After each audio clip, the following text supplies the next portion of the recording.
This Amateur Radio Roundtable is brought to you in part by Icom America.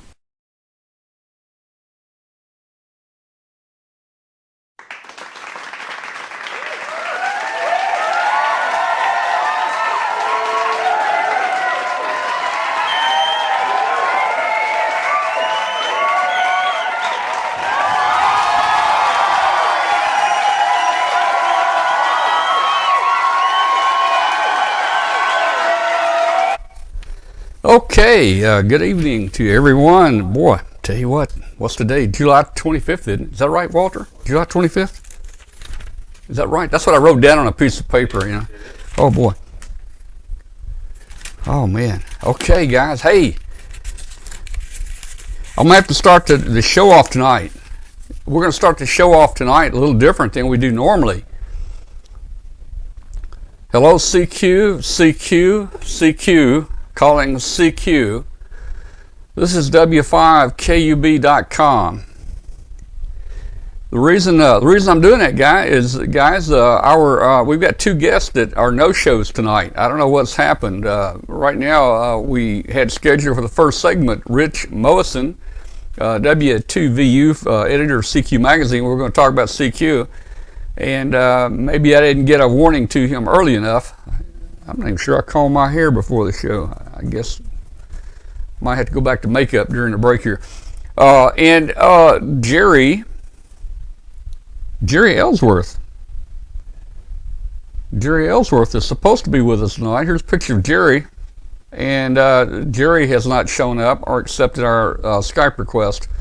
So not sure what's going to happen there.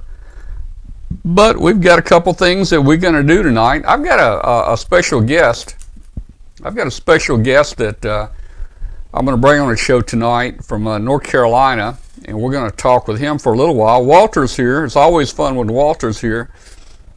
And, you know, I've always wanted to have this show kind of like an open mic night, you know. Call in with your questions or comments, but we don't get a lot of participation from you guys. So we're going to open the phone line a little later. Skype will be open, and have you guys call in, and we'll just talk a little later. We'll do it after the first segment of my friend from North Carolina.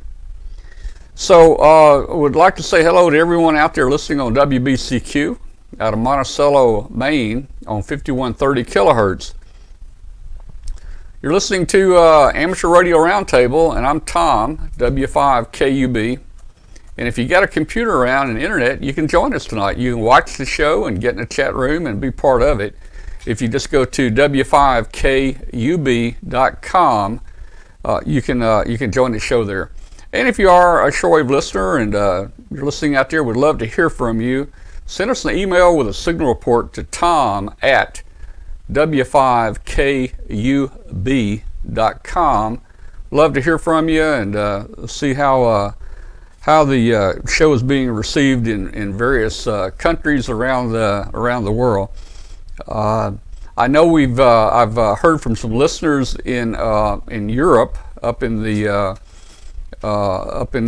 Sweden and the Netherlands, that area, and I've got an email from a guy down in Chile that listened to us one night. So I don't know. So let's hear from you where you're from.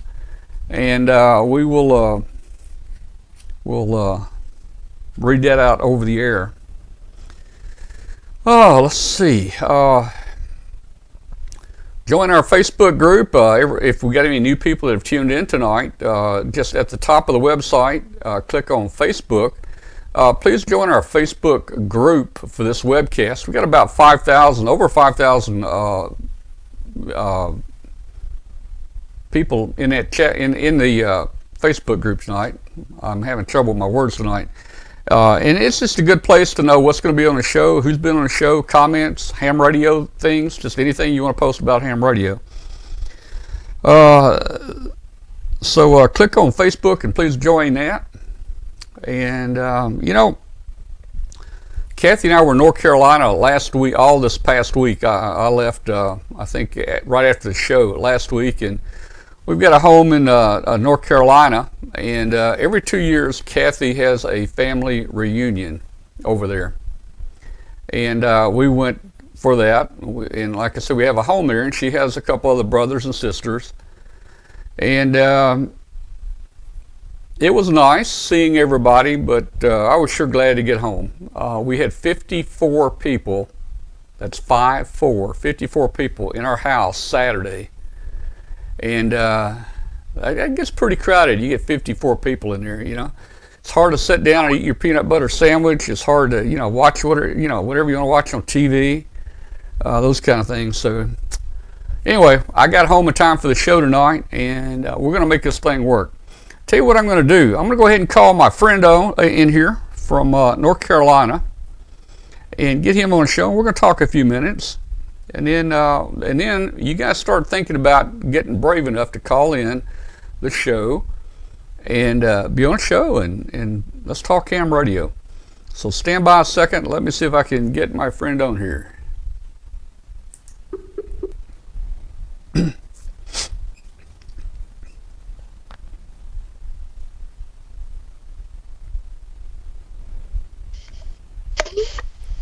It's working, I think. Hello?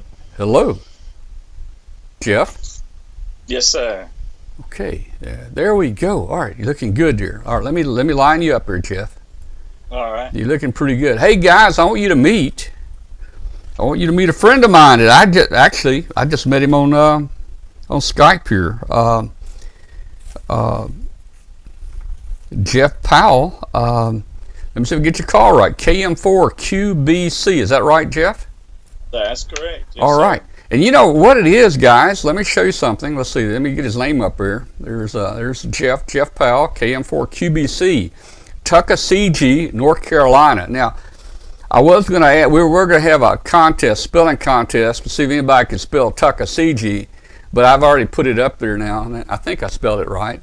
Anyway, guys, I want you to know just a couple things first before I get into this with Jeff. Tuckasegee. Let me see if I got a map here somewhere. Here we go. If you want to know where Tuckasegee is, it's that little dot right there in the center, right in the Smoky Mountains. That's the National Smoky Mountains, or I guess they're called the Appalachian Mountains, aren't they, Walter? Yeah, that's the Appalachian Mountains there, man. And it's some pretty good mountains through there, and we've got a home there, and we occasionally go to it, not very often. Here's our house up there.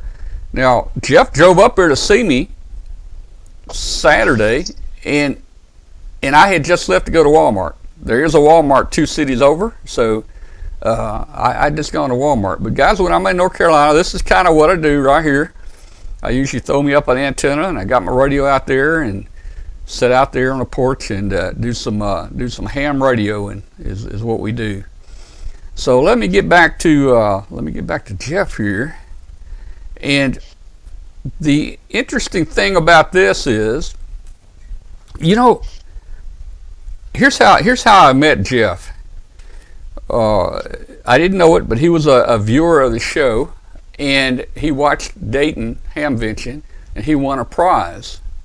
He won a ballon, and when Kathy asked him for his address, he said Tuckasegee, North Carolina. And I said, "What, Tuckasegee?" Yeah, and I found out he just a couple miles from us there in the mountains, and I didn't think anybody else lived over there, man. All I saw was a bobcat one time on the back porch, and man. So I found another live ham over there. How you doing, man? How you doing, Jeff?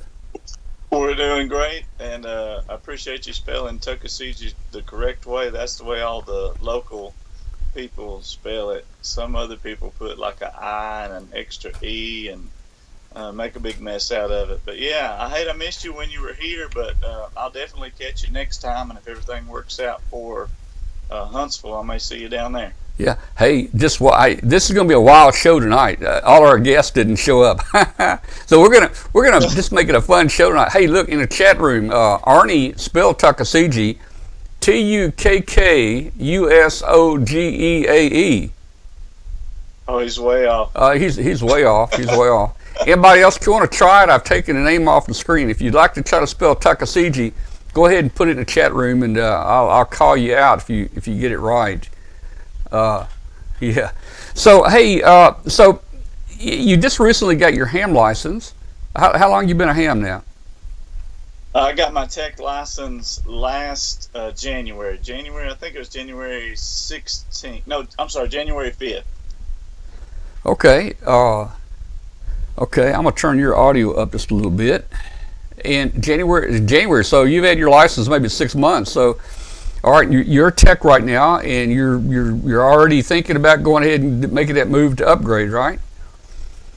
That's correct. Yeah, I got the book a while back, and I've been studying for the general. Actually, it was January of last year, 2016. Okay, cool. Hey, I'm gonna keep interrupting this. I'm sorry. Tuckasegee, Tuckasweegee. That's from W4AAX. That's not right. Yeah, I'm watching the chat room. Okay, you're watching. Okay, good. So Cool. I'll tell you if somebody gets it right. So, hey, how do you think the name Tuckasegee? That's an Indian name, right? Somebody told me one time it means fountain of many waters, and there are a lot of natural springs around here. We've got 5 lakes above my house, and of course the Tuckasegee River runs down through the valley and into Cullowhee on down toward Cherokee, which is where the Cherokee Indian Reservation is. Yes. Yeah, there are a lot of little rivers and stuff through there. The Tuckasegee River runs right in front of our house there, and it's not very big. I don't really call it a river, but you know, people look at things differently. But it's a river there, and there's all kinds of whitewater rafting and stuff like that. You don't have to drive very far to get in the rapids and get in that cold water. And yeah.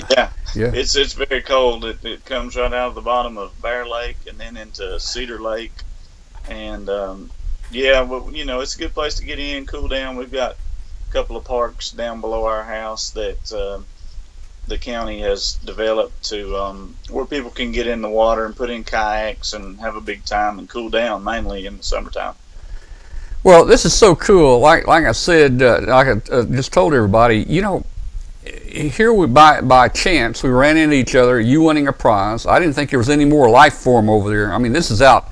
This is out in the. I consider it kind of nowhere there in the forest, you know. And let's see, I thought I had another picture. I don't have a picture of the house from the air, but we're surrounded by trees and up on the mountain. But it was so cool. And in fact, I really tried to meet you while I was over there. I know you came up to the house and we missed each other. And then we had to leave, and this is actually our face-to-face meeting right here. So that's kind of cool, you know. Now, yeah, it's good. On the face-to-face, I'd called you a couple of times and texted you a couple of times, but we never could seem to get together. I pastor a little church here in Tuckasegee, the Tuckasegee Wesleyan Church. So I actually had a wedding on Saturday, and then we had another event with our teenagers and young people of our church on Sunday evening. So we went down in Bryson City, about 30 miles from here. There's a little creek down there called Deep Creek where you can rent inner tubes and tube down through there. So I missed you both days. Yeah, well, you know, this was our family reunion over there, and the grandkids went, of course, and you mentioned your church up there. Our 2 granddaughters wanted to be baptized in the river up there instead of at church here, and we had the preacher there wade out in the Tuckasegee River, and they went out in the river Sunday right after church and were baptized in the water there of the Tuckasegee River, and that's where their great grandmother was baptized there. So I guess that's what they wanted to do. They wanted to do it there. Well, that's wonderful. I'm sure y'all had a great time there. So that's a good memory for them and for you all. And I'm sure that Grandma would be happy about that. Oh yeah. Hey, tell us a little about your. You've got a club there, a ham club. How many members do you have in your ham club? Oh, I don't know the official membership. I would say there's probably at least 20 to 30 is my guess.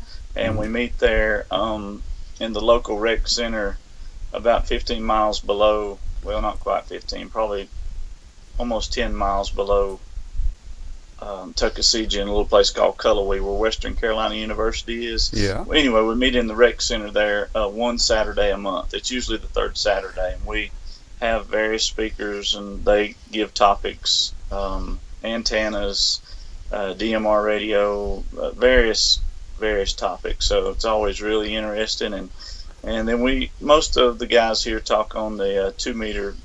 We just redid the repeater a while back, and so we have 2 nets a week, where everybody just kind of checks in and has a good time, good conversation.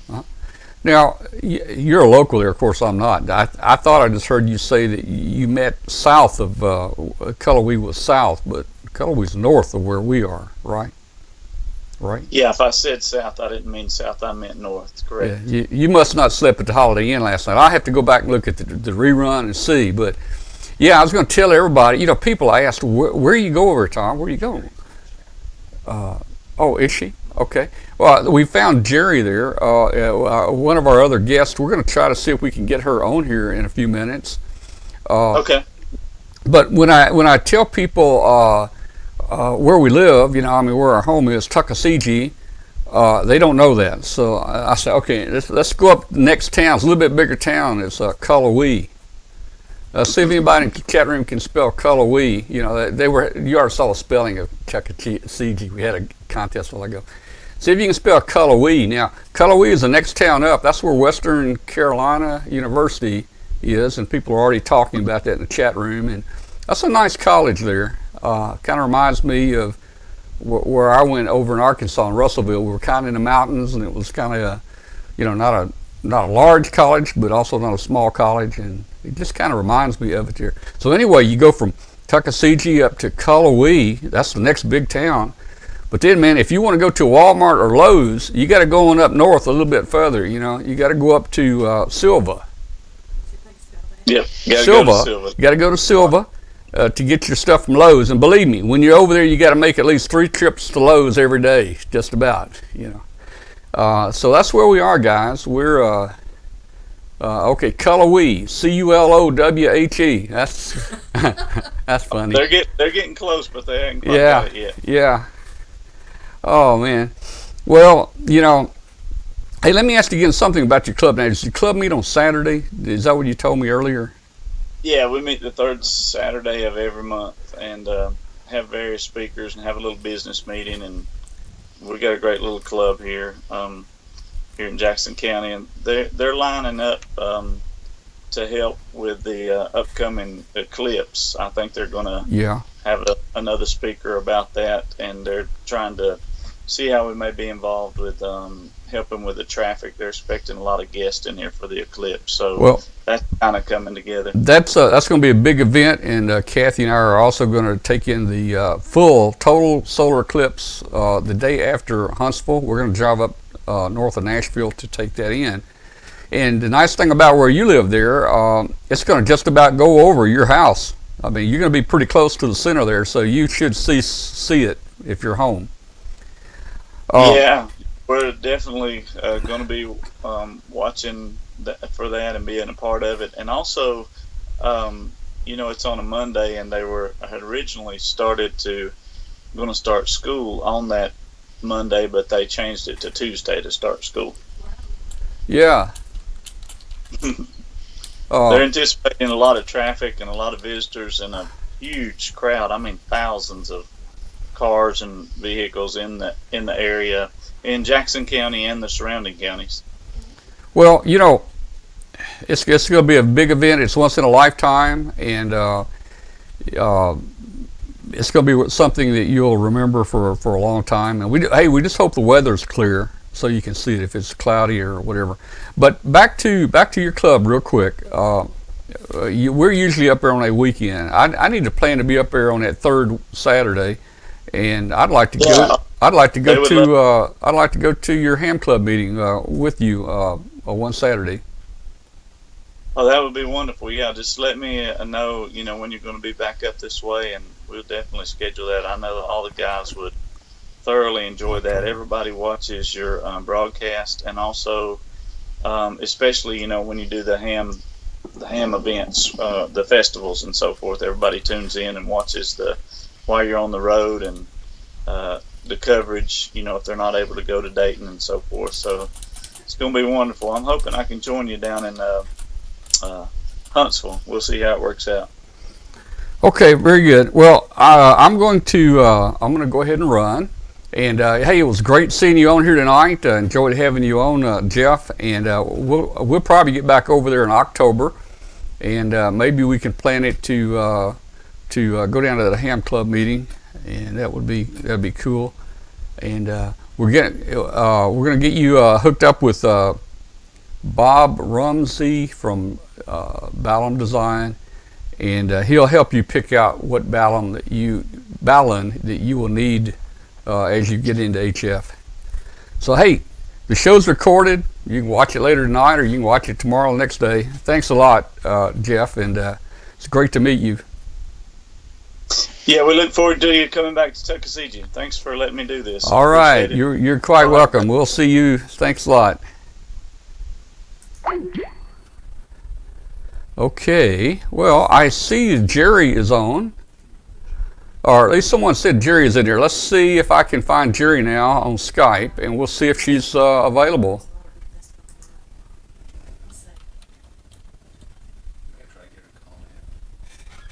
Let's see.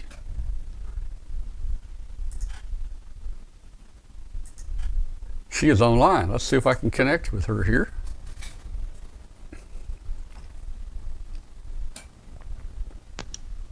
It's ringing. I think we've got an answer, and there she is. Well, hello. Hello, Jiri. How you doing?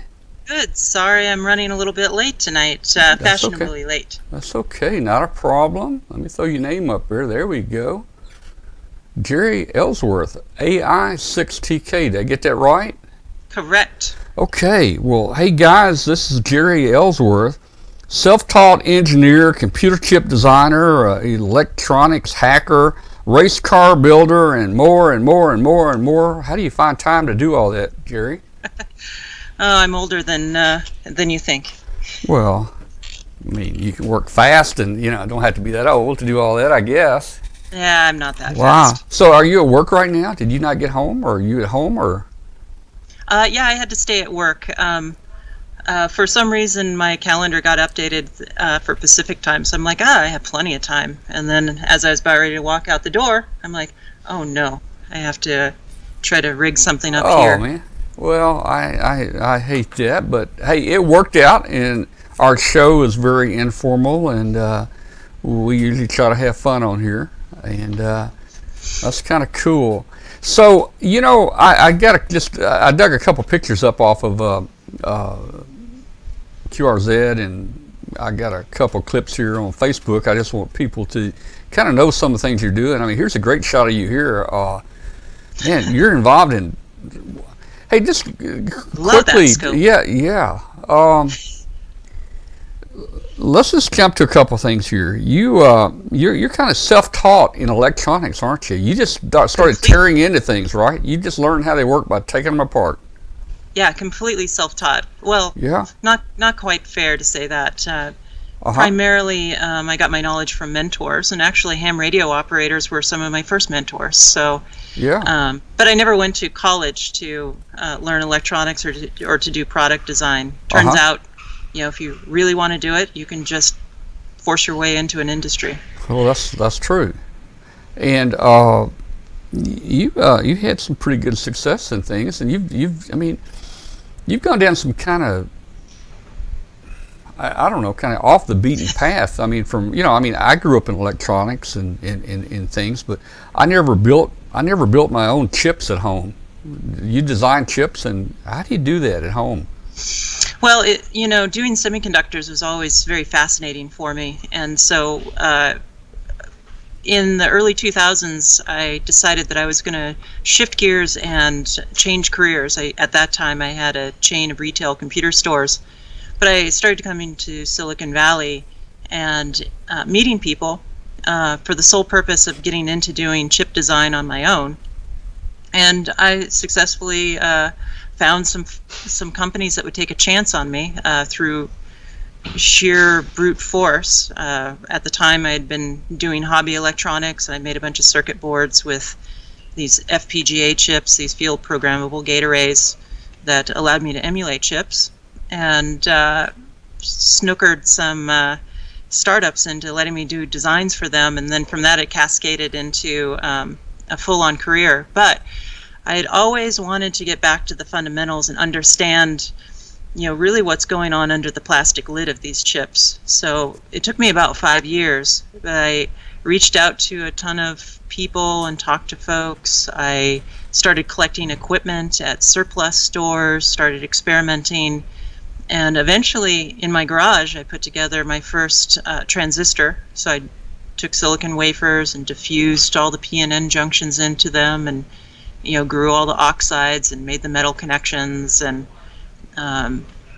then documented it on my YouTube channel, which is something I love to do, demonstrating complex science in a more digestible form. And so that was super fun doing that. I'm actually, in my spare time right now, starting to spin up more experiments around photoresist and doing more complicated chips, more than just a couple transistors.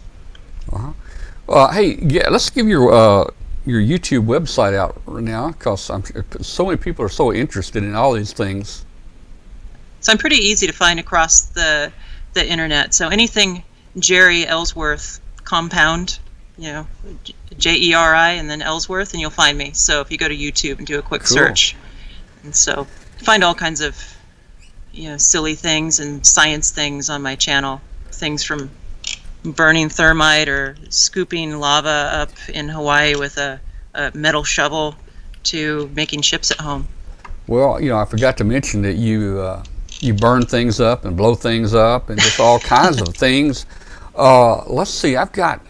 Well, that's part of the creative process, right? Well, I mean, destruction is the predecessor to making something. Well, I want to jump all around here. I mean, there's all kinds of things I want to talk about tonight. I mean, first of all, here's a project that you worked on with a friend, I think. Amy Herndon. Yeah, Amy. Kilo Mike something. I can't remember. Yeah. Her call sign. If you go to my QRZ page, you'll find her. Yeah, I saw that. This is a magnetic loop antenna. So we put up a dipole antenna, and we were trying to work 180 meters and 60 meters. 80 meters. 160 meters and 80 meters. And we weren't having much luck. We were just heating the clouds up because we couldn't get the dipole high enough. And so I started looking around for other alternatives. And so I looked at the radiation pattern of magnetic loops. I'm like, boy, this might actually work if I make a giant magnetic loop that can work down in those frequencies. So put this together. It's made out of inch and a quarter copper pipe. When you mention giant, how large is this loop actually? It's much taller than I am. It's about 8 feet in diameter. That's a large loop. Yeah.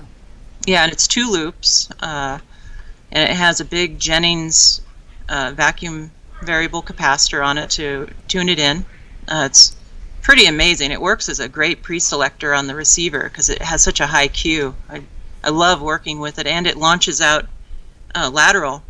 And I was able to get DX on 80 meters with it, which was amazing. I wasn't getting anything. I couldn't even get across town hardly with the dipole, even though it was dialed in fairly well. I've actually modified this since, so that uses a, the picture is a 1/5 driven loop in the middle. I actually changed it to a gamma match and got better performance out of it. Okay. I've looked at loops before, but nearly all I've seen had that little small loop, I guess, to couple with.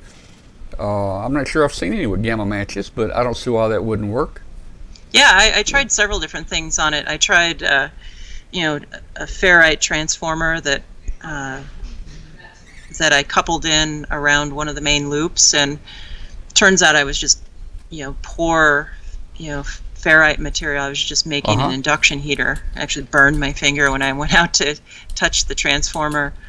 But yeah, the gamma match was actually pretty good. So I just found the ground point in the loop and just started experimenting to find the perfect match for both 80 and 160 meters.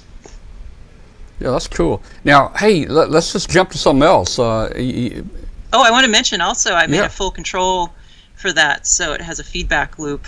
So I watch the reflected energy, and that helps me tune it in from within the house. So it's so it's nice. actually remote tunable and all that, and you can see it, and that's kind of cool. At some point, I'll make a YouTube video and show the complete project. I've just been busy. Okay, that'd be cool. Now, hey, tell us about this little gizmo right here. This was kind of a neat deal you did. That's actually, I talked about moving to Silicon Valley and kind of brute forcing myself into the industry.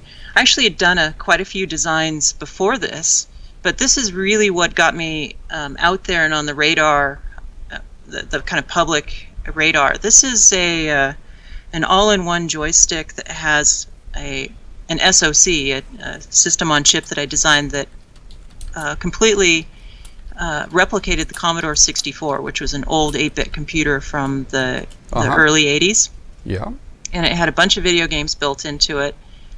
And I designed this for a toy company, and I snuck a bunch of extra stuff in it, and some of the software guys I was working with, we snuck a bunch of extra stuff into it, and like you could open it up and there were some test points and you could actually burn and download your own games into it. You could hook a keyboard up and it would be a full Commodore 64 and a bunch of other extra stuff to it. And a kind of funny story around that is the toy company that hired me to do this, they just wanted the toy. They didn't want anything extra.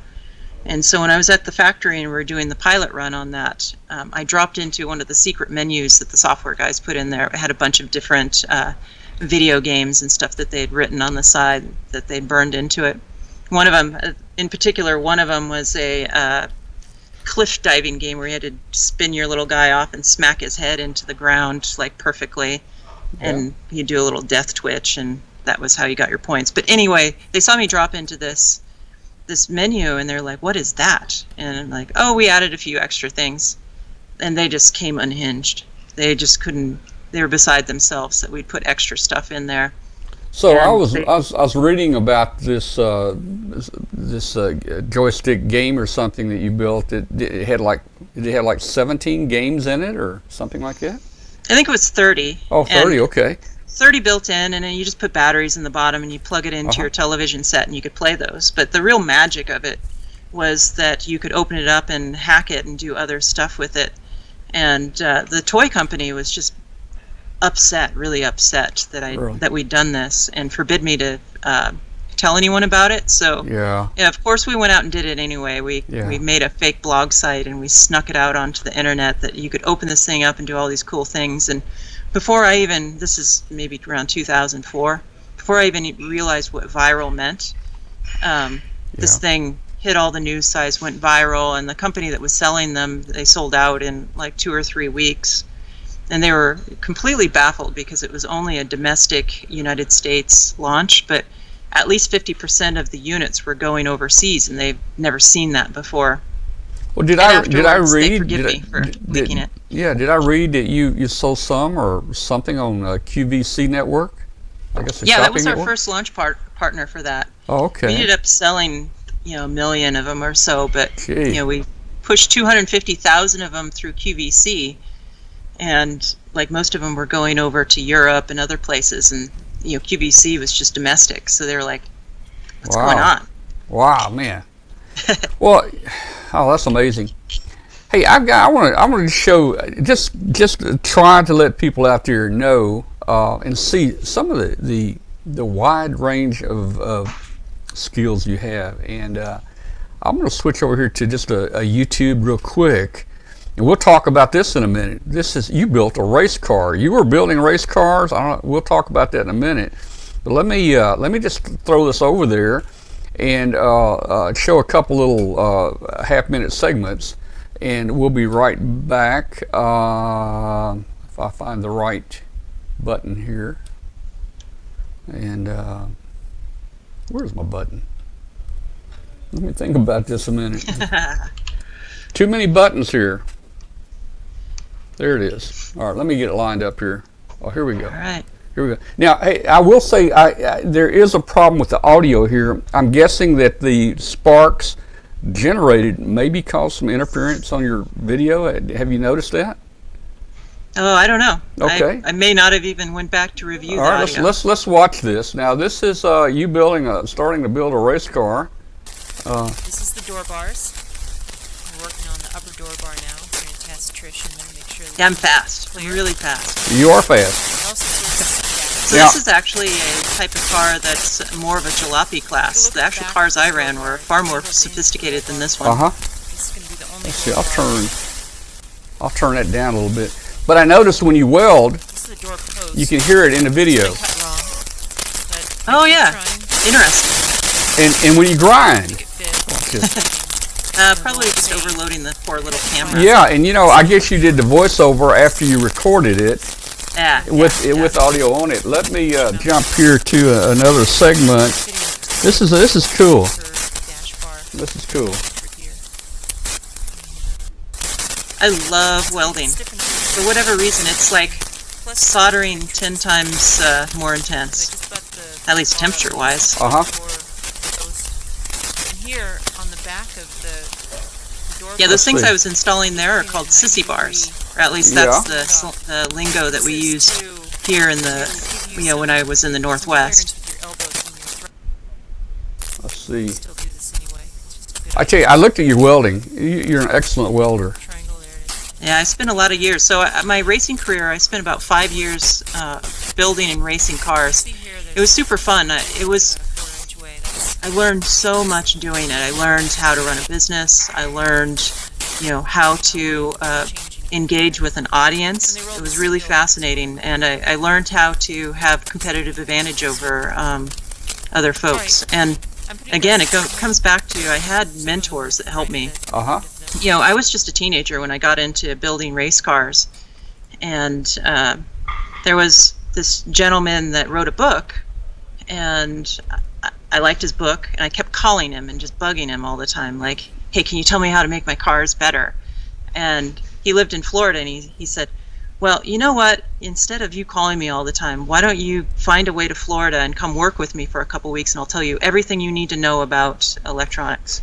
Wow. I mean, race cars. Yeah. Sorry, Wow. spaced out there. So, and so yeah, hey, on a I great was looking. number. That's MIG welding. Are we doing right or not? Yeah, that was MIG okay. welding, Yeah, MIG. yeah. I've got a MIG welder, and I'm not that good. Yeah, I mean your welds look perfect. I mean, well, thank you. they look really. Walter, I got Walter. Walter, did you see her welding? I did. But I wouldn't know a good joint from a bad one. You wouldn't know a good one from a bad one. I'll tell you, those were good ones. Okay. Well, good. So, hey, tell us about it. So, did you actually ever race yourself, or did you just build the cars? Oh, absolutely. Yeah, I raced. So I was quite accomplished with racing. I raced a series called the I-5 Challenge. So we raced a series of 10 different tracks. One year I took second in overall points. I had sponsors. I had fairly big sponsors like British Petroleum that sponsored my car later on. But I didn't get good for a little while. I had to go out and just crash a bunch and learn a lot, and then I had to work with mentors to get better. Well, now you just recently got your ham license, so you didn't have any ham gear in the race car. I'm assuming, right? No, but I had lots of electronics in the car, which upset the track officials. I actually made a traction control system back in like about 1992 that just allowed me to dominate because I was just monitoring the tire spin of the car, and I would, cut the engine ignition when I started to rev the back tires too much, and of course they found out about that and banned it. Oh boy. But, yeah, Oh, always pushing the boundaries when I can. yeah. Well, tell us a little about ham radio. Why you got your license, and we saw you up in Dayton here back in May. In fact, I didn't get a chance to talk to you, but I know Jeff N3VE had the mic, and you were out in front of our booth there and you talked for a while, and that got a lot of people's interest up in all the things you're doing. So tell us about how and why you got your ham license. Well, I mean, it's a little bit of a long story. It starts when I was a kid, so I was really fascinated with science and electronics, and I lived in a very rural, small town in the middle of nowhere, Oregon, and didn't have this is pre-internet days, pre-bulletin board days, and so I wanted to learn about electronics, and so I'd hang out at the public library reading, the few books that they had there, which most of them were about tubes, because Yep. the library wasn't very modern. I kind of have a love affair for tubes because I did a lot of tube work when I was younger. But I eventually met some ham radio operators who were my first mentors. And so they were very crucial in helping me get information that I needed to learn how to work on electronics.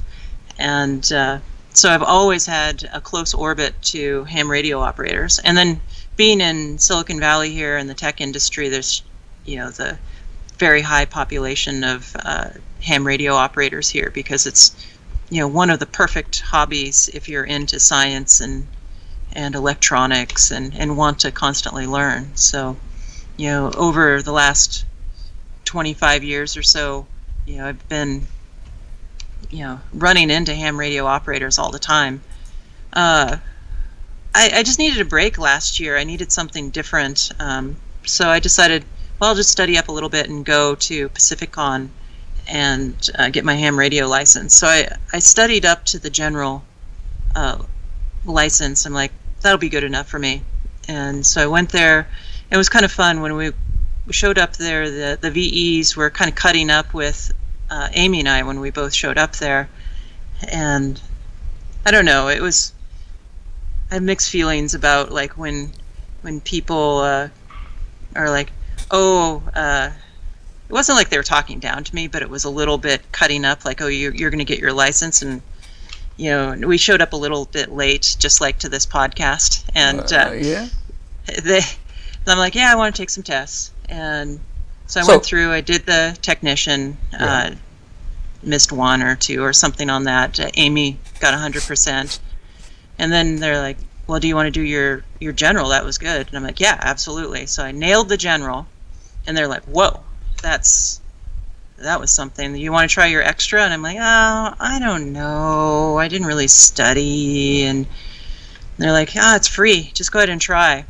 So, I jumped in there and just started going through it. I had to dig really, really deep for some of the questions. Like, I was looking at some of the questions and like, yeah, about 20 years ago I looked at something like this, but I managed to pass. Cool. And so a clean sweep, got it. It was really fun, and I've been having a great time with it ever since.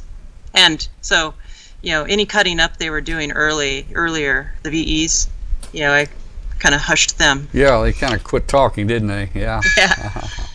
Oh, well, man. a funny part of it was there was another gentleman in there getting his trying to do the extra test as well, and he was doing it over and over again, and he was failing.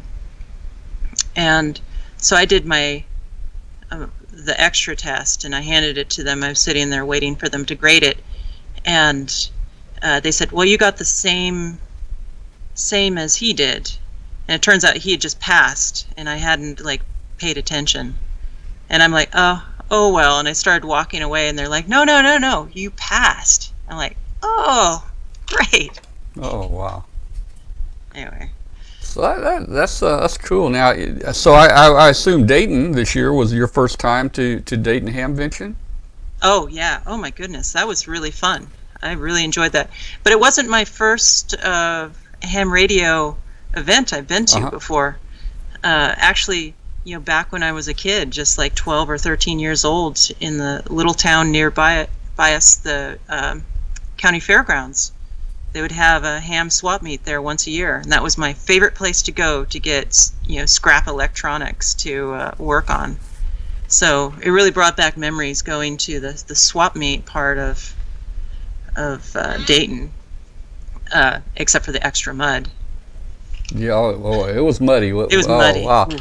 Well, that was a new venue, and to me, it didn't look as crowded, although I think they had more people than they did at the old place. We've been going for about 38 years now, and I never really complained about the old place. It was just a neat place to be and be with friends and see things. And you got the same thing now at the new venue. It looks a little different. It kind of reminds me of a county fair. I'm hooked. I had a fantastic time.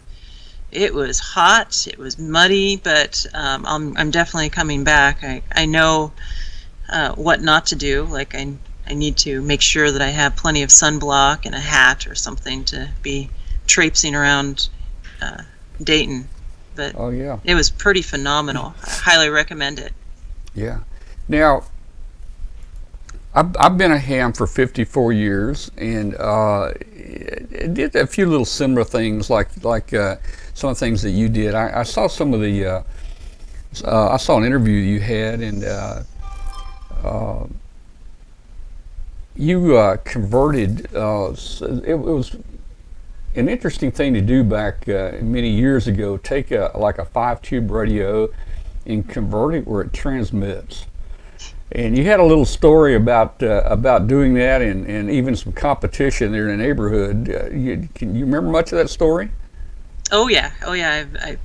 It's one of my favorite childhood memories. Is after I got into electronics, the boy up the road from us, he was into electronics as well, and my brother at the time had gotten one of these electronic kits that you can do 100 different projects, and there was an AM transmitter in there.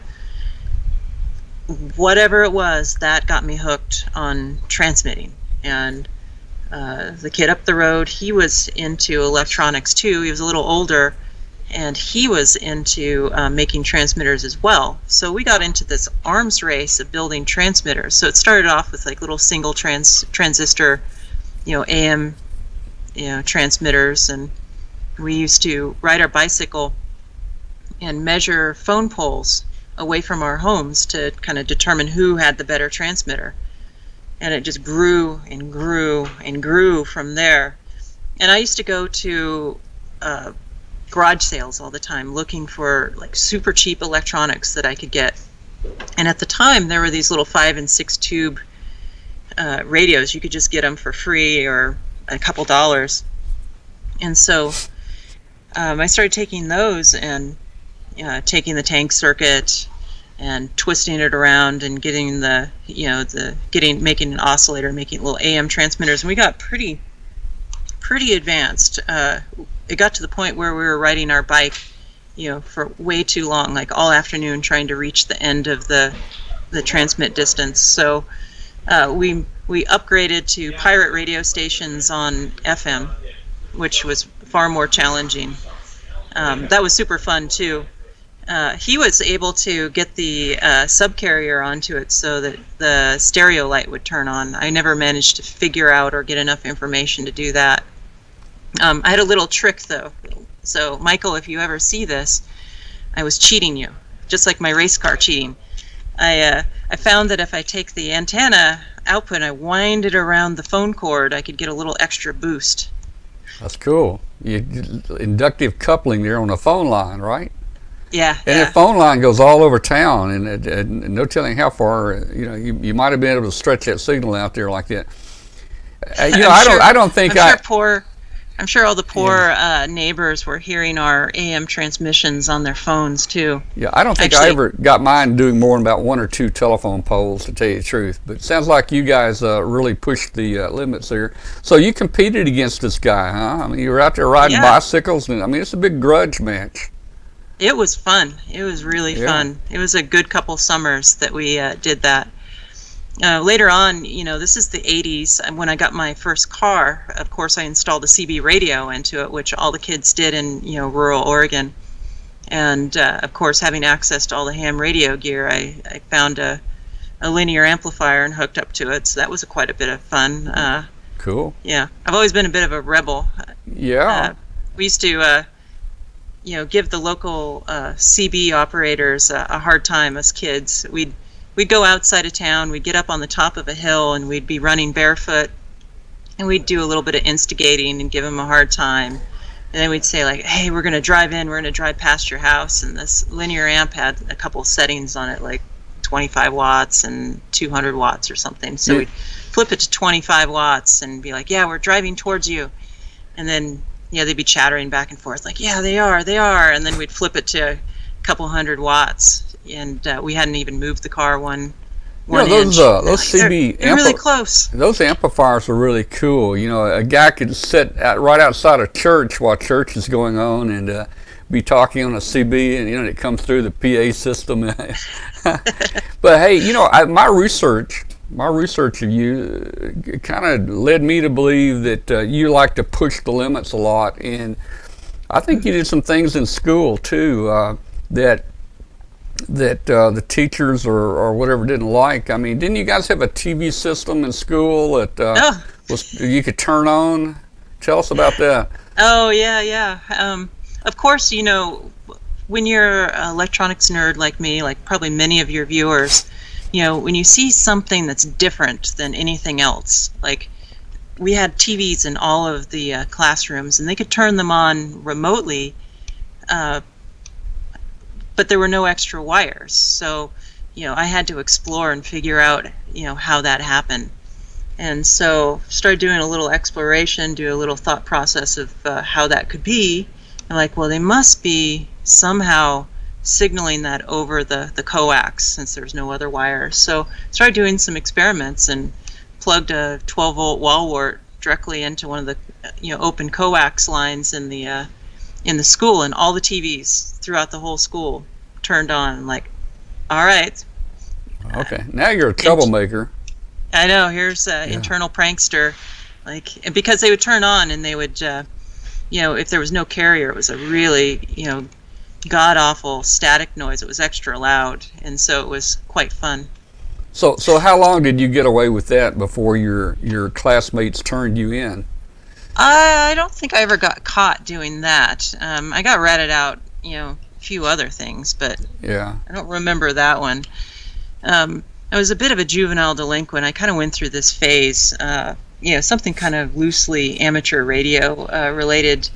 I made my own repeater for the police scanner so that we could listen to it on AM radio when we were out being hooligans in the middle of the night. We had a curfew in town, so it was always nice to know when we're out causing trouble and the cops had been called, so we could just be listening in.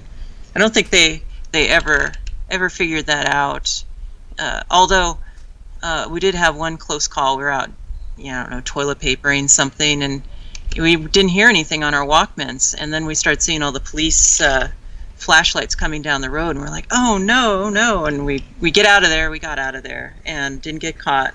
And we were sitting at my friend's house, and then we heard over the police scanner, the dispatch come back and say, like, whatever, transponder blah blah blah is back up, you can start using it again. Like, whoops. It helps to have all the transponders tuned in if you want to be out past curfew. Sure. So where are you now, and what are you doing now?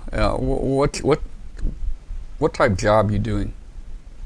So I'm in an interesting place right now. So 4 years ago, I started a startup called Cast AR. We're doing augmented reality glasses, and shipped a bunch of units out to developers, made a lot of forward progress, and then I won't go into all the details, but we ran into some financial problems now, and so it's interesting. I'm flexing my business muscles quite a bit right now, trying to save my company. So there's a core group of us here still, working away, and I'm out, trying to raise money to make sure the company stays alive. So it's actually kind of thrilling. Well, I'm looking at the board behind you there, and I'm actually seeing some secrets, I think, on the whiteboard back there. Oh, I gotta block it. Yeah. No, I mean, no secrets around here. Actually, I love running my business where it's very much an open door policy. So, when folks would just show up, we would give them a tour. So hopefully, everyone keep your fingers crossed, your eyes crossed, your legs crossed, that I can, pull this thing out. It's a really neat product. So it's. You want to tell us a little about it? Yeah, tell us a little about it. So it's some eyewear. So Yeah. you wear this eyewear, and this generates the images, and it also tracks various things in the scene, like your hands and objects. And this is the compute box. So the glasses plug into this, and this does all the processing and generates all the volumetric or kind of holographic images. And you can play games on it. You can do 3D visualization.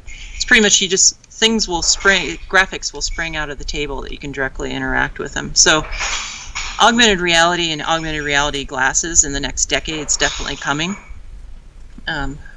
Hopefully, the little clever hack that I came up with so we could ship this thing earlier than everyone else, hopefully I can keep it going so that the world can see augmented reality glasses like 4 or 5 years earlier than any of the other guys are going to do. Well, there are people in the chat room already placing orders. So all right, you need to, there we go. That's how we can get this sucker back on track. That's right. That's right.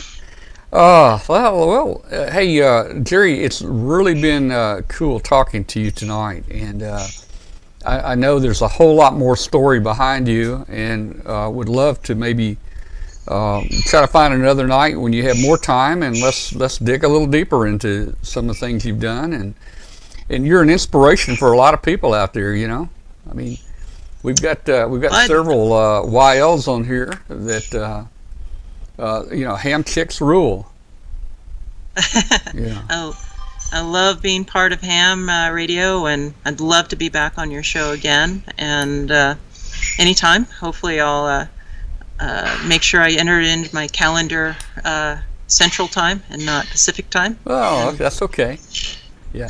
The problem with our show is 8 o'clock is about the best spot, but that's still 6 your time. That's awful early, especially for you guys that work for a living out there, And then on the East Coast, it's getting late. All the old guys on the East Coast are about ready to go to bed. So this is about the best time. Yeah, what is it about ham radio operators and getting up so early? I don't know.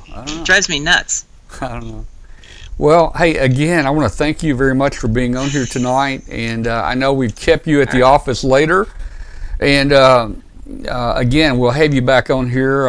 Really enjoyed talking to you, and you've really done a lot of amazing things in your I don't know if it's your career or your lifetime or however you want to think about it, but wow, kind of cool. Thank you. Kind of cool.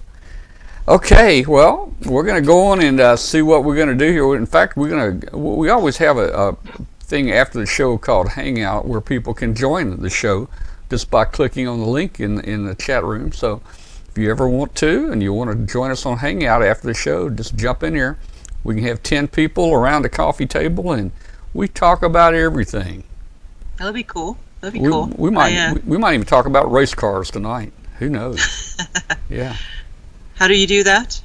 It's just hang out in a chat. I don't know. You're probably not looking at the chat room, are you? No. Okay. Well, we have a chat room on w5kub.com. That's where the video is, and we have a chat room. You can log in, and we'll post a link for Hangout. And all it is it's just Google Hangout. Click on that link, and if you've got a camera, you join us. And we usually have 10 people. Are you familiar with Hangout? Oh yeah, I've done it. Oh, okay. You can have 10 people, and when they talk, they go full screen, and it's kind of neat. I leave the show up, and everybody watches Hangout. So, and people. Maybe I'll try to figure it out and come say hi. Yeah, come on and say hi if you want to. Well, we'll say good night to you. Thanks a lot for coming on the show tonight, and we'll have you on again real soon. We really enjoyed it. Bye-bye. Bye-bye. Okay.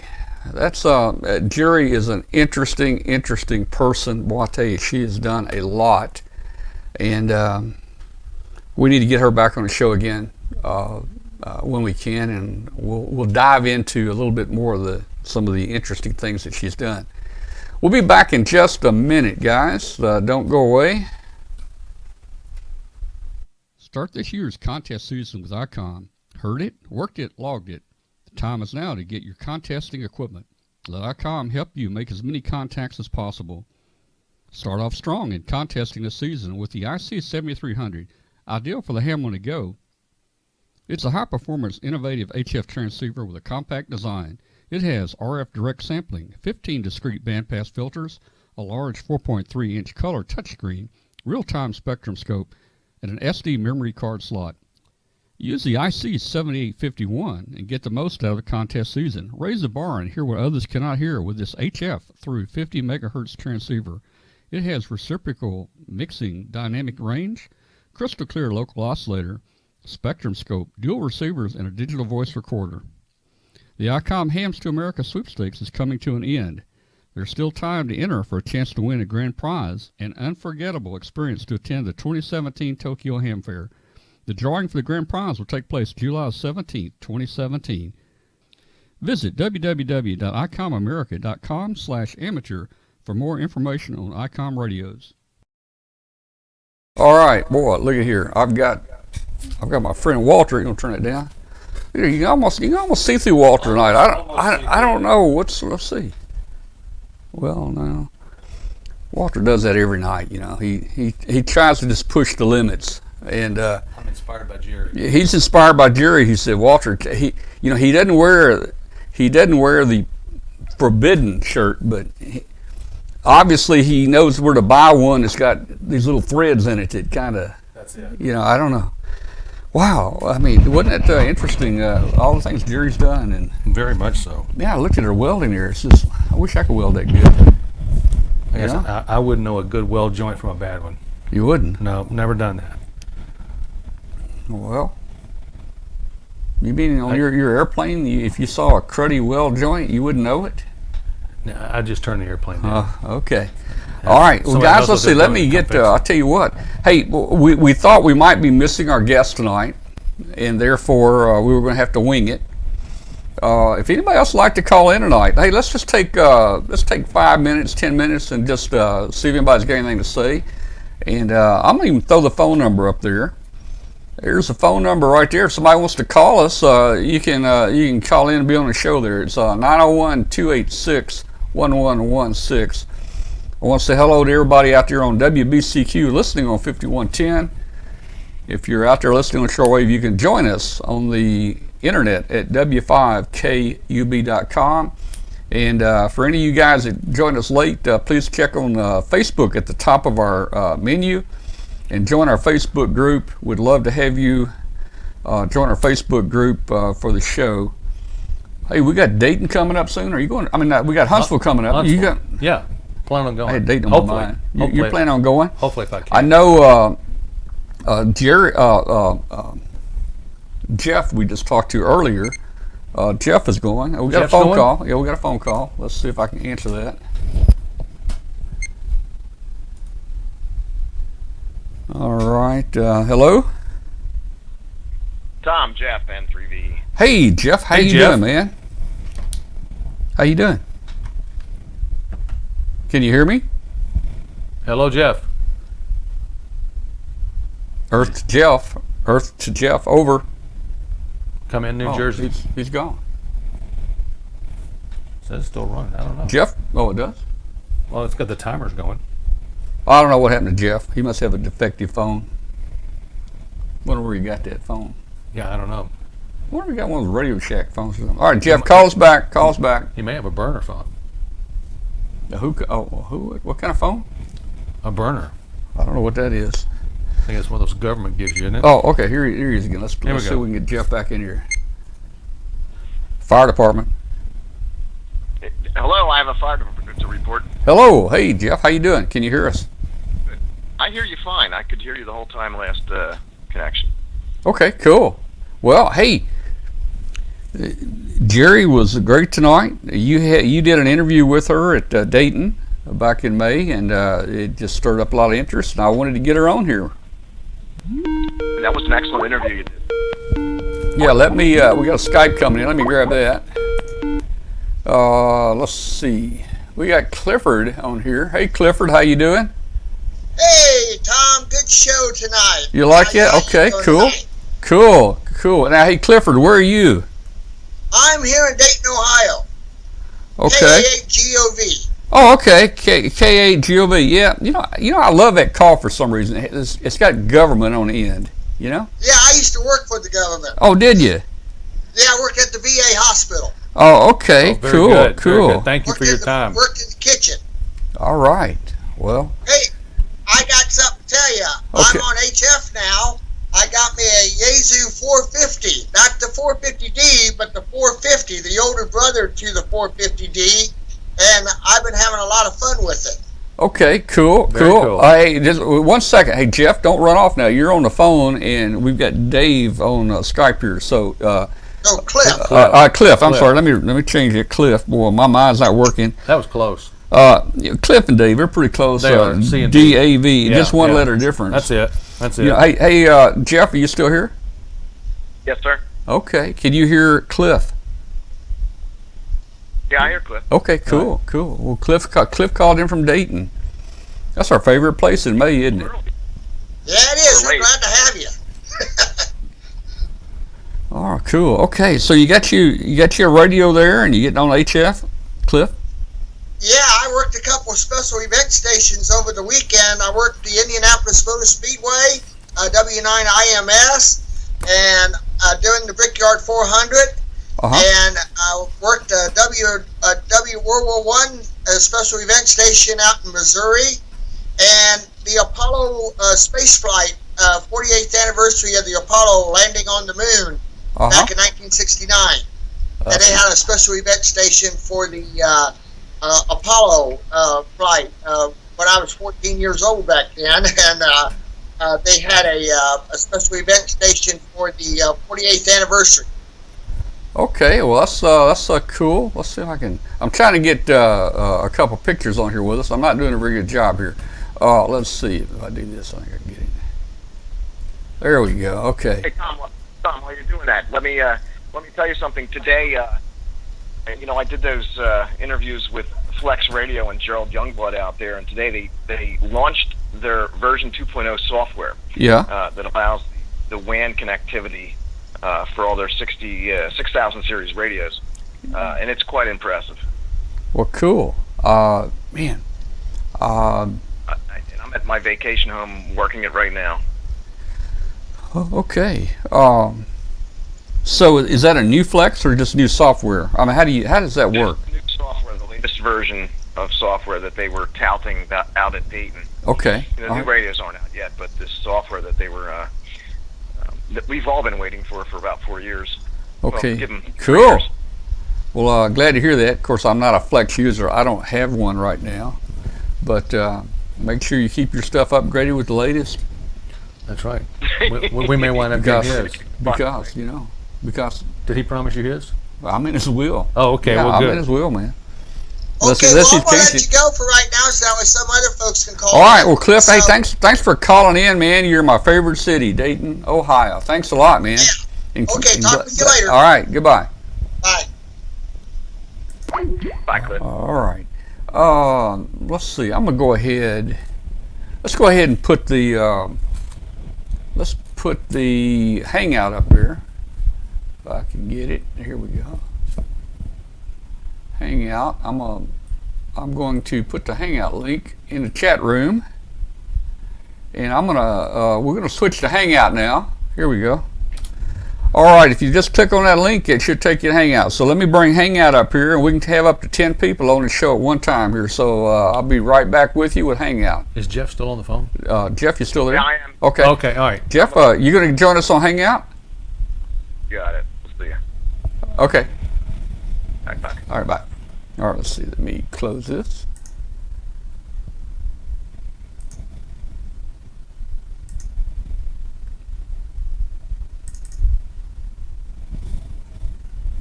Let's see if we got anybody to hang out tonight.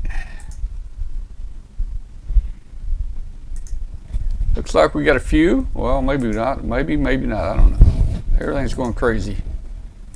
Good grief. Let's see what we got here. Look at that. Look at the mouse pointers. You believe that? I've never seen this before. Look at that. Woo, look at there. How you gonna keep all that straight?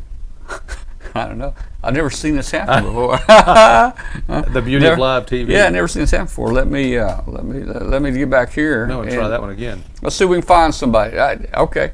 I'm not showing anybody in Skype. Again, I'm not showing anybody in Hangout. Boy, I'm tired, guys. We were. It was a whirlwind tour when we went to North Carolina for this past week, and we drove 10 hours home last night, and my mind's not working real good.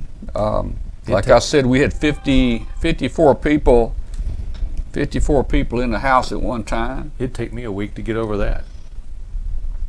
Yeah, one of the interesting things, I don't know, there must have been 30 little kids, everywhere from, babies, 3-year-olds up to, 14, 15, 20, And I built about 50 marshmallow guns out of a PVC pipe. We had AK-47s, we had Uzis, we had Glocks, and they shoot the miniature marshmallows. And we gave everybody a weapon and bags of marshmallows, and you put that marshmallow in there and you blow really hard, and it'll shoot that marshmallow about 30, 40 feet. And we had a good battle going out there. I had bought everybody safety glasses. And there's Jeff. Let me see if we can get Jeff on here. Get the right button here. Hey Jeff, how you doing? Jeff, hello. Oh boy. Hey Jeff, you hear us? Here we go. Okay, there's Bill. There's Bill. Hey Bill. There's Bill. Really hard, and I shoot that marshmallow about 30, 40 feet. Oh, hey, how's it down at the sea there? I had bought everybody. Now who's doing that? Safety glasses. Jeff. And there's Jeff. Turn your mute your show. Mute your show. Right button here. Hey Jeff, how you doing? Jeff, hello. Mute your show. Hello. That's it. Oh boy. Somebody, Jeff, you hear us? I'll tell you what. Okay, there. Jeff knows better. Jeff knows better. Hey. Is that Jerry? How's it down at the sea there? Jiri Ellsworth. Hello. Well, hello. Hey. All right. Hold that thing up. Let's see. Let's see if we can get this up here. Get this a little closer. Hang on. Awesome. He won't see it for 30 minutes here. But he'll see it. Jeff, mute the show. Okay, here we go. Hey, I see Jerry. Did I see Jerry? Yeah, Jerry's in here. Well, hello. Can you hear me okay? I can hear you. We're having a little problems. We got an old timer on here that's causing feedback. We're gonna have to talk to Jeff about that. Let's see. Let me get you here. Okay. But now you don't have a camera on, Jerry, but that's okay. We saw you earlier. All right. Let me see if I can fiddle with this and get it going. Yeah, if you can. If you can't, that's okay. If anybody can, it would be her. Yeah. I don't know. Sometimes Windows is a mystery. Well, I've found sometimes if you have a camera open in Skype takes over the control of the camera and it won't let you use it, in other programs. Really? Yeah, and you have to close it. And it's just weird. Good suggestion. That might be it. Yeah, hey, I came home last night. From my 10-hour drive, and my main PC in the office says you need to restart for a big Windows download, and I really didn't want to do that, but I said okay. I restarted it, and then it just crashed basically, and it won't recover. So I've got an Acronis backup, and we're going to do a backup to bring the PC back up, but I hate some of those updates that are out there. That might be why I use a Mac. Yeah, well, maybe I should. Let's see, there's Douglas in there, and Jerry's in there, and it's, that's other Douglas. Let's see, we got two Douglases, don't we? Yeah, KC1HOX, that's Douglas, right? Nobody's talking. Now Douglas, his mic's unmuted now. Okay. All right. Why am I hearing myself? You know what? Let's see. Let's think about this. No, I'm not hearing Jeff. I hope I'm not causing that. I can't be. I don't have anything on. That I know of. It only comes on when I haven't figured out who it is yet, but when they come on, you hear Mic it. test 1, 2, 3, 4, 5. I'm going to watch the little green dots and see if I can see where it comes on from.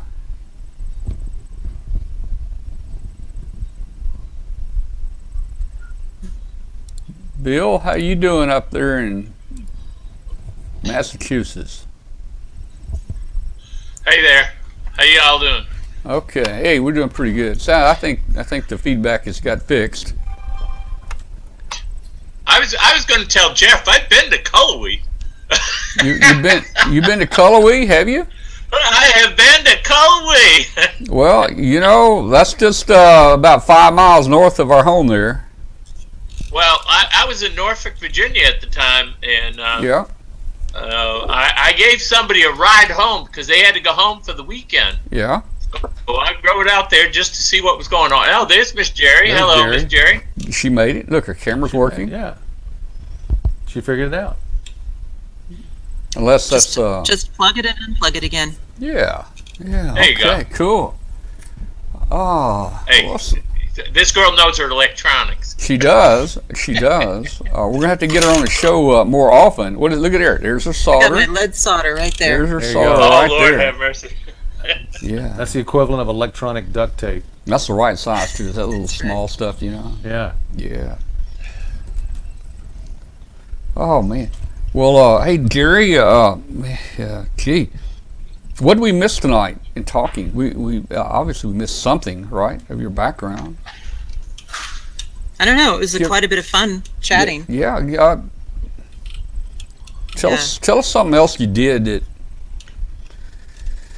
you had to stand up against a lot of male chauvinist type electronics guys that thought they knew more, right? I mean, do you ever have Yeah. battles? Do you ever have battles with people like that?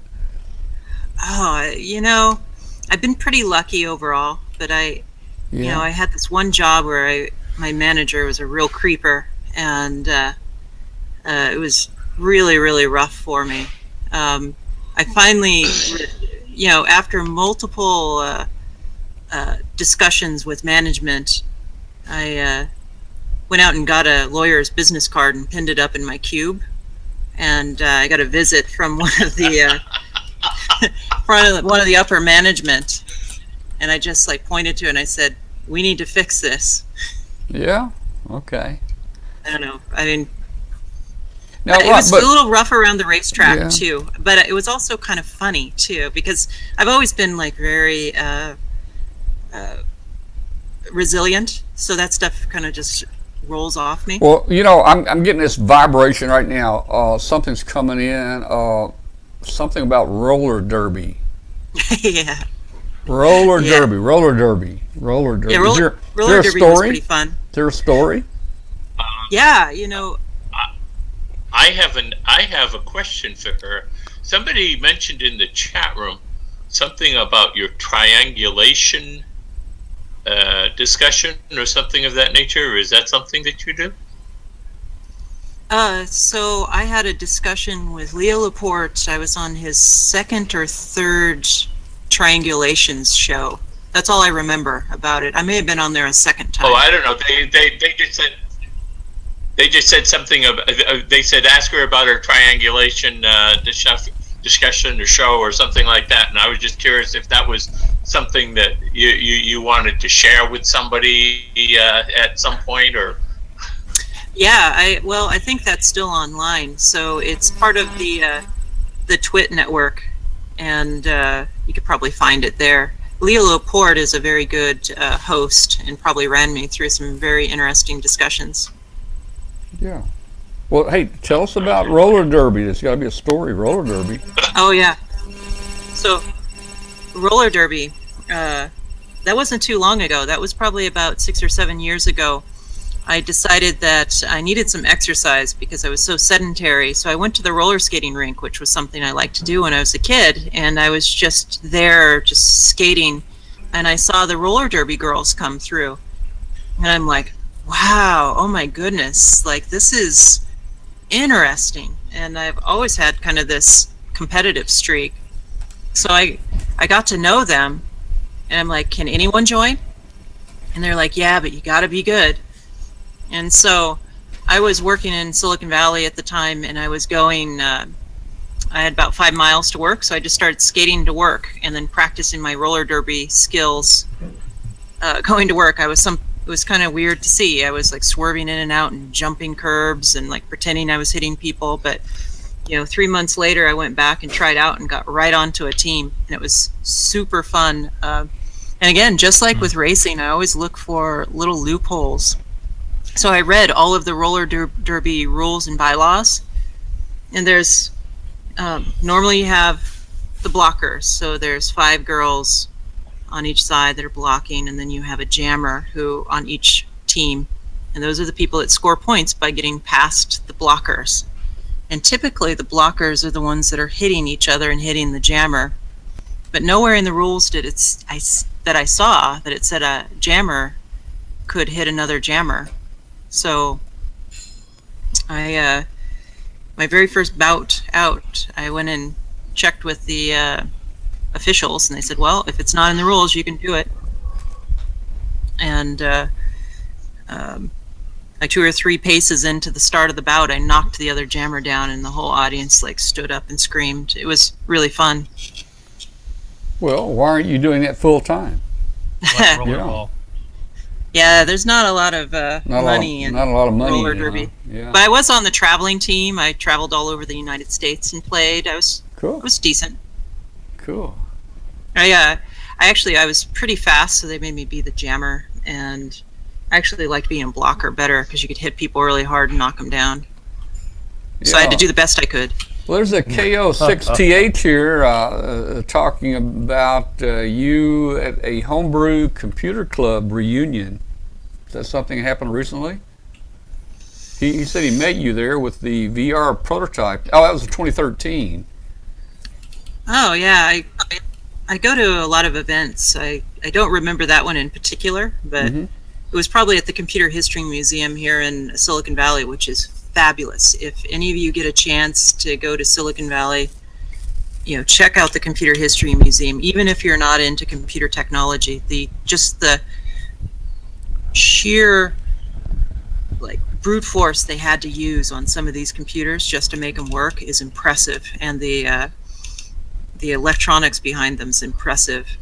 A lot of that early computer equipment was recycled radio tubes. Oh yeah. Yeah. Well, Jeff, you broke the story with Jiri on here back in Dayton, so you're our main correspondent. What did we name him last time? I think he was the Dayton correspondent. Yeah. Do you have any questions, Jeff? Well, I see sign language. I think he's having difficulties. Yeah, let me talk to you. Hang on. All right. We'll get back to Jeff here in a little while. No, you got to do it the right way. Let me tell you, Jeff's been doing, and I thought he had things fixed, but it used to be every show, either his camera didn't work or his mic wouldn't work. Well, he said he's at his vacation house, so he may just be knocking the rust off of it. Yeah, I don't know. If he was at home, we'd give him a bad time. Well, he'll get it fixed. Bring him up. Yeah, he'll get it fixed. Let's see, who else we got in here? Oh, let's see, we got Douglas. I think we got 2. D1HOX. Yeah, that's Douglas. The guy down in Connecticut, I think. That's right, Connecticut. All right, Connecticut, down in Connecticut. That's up in Connecticut from here. No, he's down. Well, down from you. He's up from me, right? Way up. You're way up there. He's just a little bit down from you. All right, so we're in Connecticut. Let's see. Hey, when I was in the Air Force, I went to Stanford. Isn't that in Connecticut? Isn't Stanford? Close. Stanford, Connecticut. It might as well be. Is that right, Douglas? That's right. Yeah, we flew up there to Stanford Corporation. I don't even know if they're still in business or not. It was I was a young airman at the time, and the Air Force sent us up to look at a product, and the guy that went with me, he was a seasoned, like master sergeant. He'd probably been in 30 years, and we got on this little plane in Altus, Oklahoma, and little 2-engine plane. It was leaking oil and tail wheel and the guy was out there squirting oil on the engine. Whatever you do, you're a pilot. Do you squirt oil on the engine? Maybe not your engine. Oil leaking out of an engine is a good sign. Anyway, so he hit his overalls on and he was working on the engine, and then we carried our bags out there. This is the old days. That's when you could walk out to the airplane. So we carried our bags out there, and then he took his overalls off, and then he loaded the bags on the airplane. And I thought, man, okay, yeah, that's pretty cool. And then he got in the cockpit, and he was the pilot. And he flew us up to Stanford, Connecticut, and this 30-year tech sergeant next to me threw up on the plane, man. I mean, it was a small plane, probably 6 or 8 seats, but man, that wasn't good. That made your day, eh, Tom? That ruined my day, man. I didn't want to stay. I didn't want to stay in the Air Force any longer if a 30-year-old guy couldn't hold it there in the airplane, man. There you go. That's why you issue him a helmet bag. Yeah. A lot of aviation here. We got. Well, that was a short flight. I mean. Well, it wasn't short for me from Altus, Oklahoma. That little twin engine, it must have took 20 hours to get up there, man. A couple of days, wasn't it? Yeah, it was a long time, man. Douglas said there's a lot of aviation stuff up here. That's probably what, I don't even remember what we went up there for, but we've got master pilot Walter sitting here with me. He flies the A300. I keep wanting to say A310. Is A310 bigger than an A300? No. It's smaller? Yes. Is the 300 bigger? Yes. The 300 is about 30 feet longer. Is that right? Yeah. So you fly the biggest one? We'll fly both of them. Oh, okay. Not at the same time. All right. Man, now, that's just a two crew, right? Two crew. You don't have a navigator anymore, right? No, we don't navigate. How does that work? You push the button? You just push a button and you set a couple numbers in there and you go to sleep, right? Yeah, that's what the last time I flew on a plane like that. Yeah, that's what you do. You set the course and then the alarm clock. Yeah. What, you said it'd go off about 5 minutes before landing? Or? Before you start down. Yeah. Well, I know the day I flew in the cockpit up there with them, they took the map and plastered the window and brought the food out before the plane even leveled out, man. Oh, Lord have mercy. You guys, I tell you what. Is there something wrong with that? Yeah, these pilots, I think now we got cars that drive themselves, and I know there's been experiments where airplanes have taken off and maybe landed in Hawaii, and could be. Walter, you might get replaced soon. I will. Yeah. Because when I retire, I'll be replaced. Yeah. How long is that going to be? How long? I can only go about another 3.5. Got an answer for everything. Another 3.5 years. Right. Yeah. 3.5 years. What's really funny is we ran into a guy at a restaurant the other day, and he's already after me to come fly for his company when I retire from that. I'm going, give me a break. The fish are calling my name.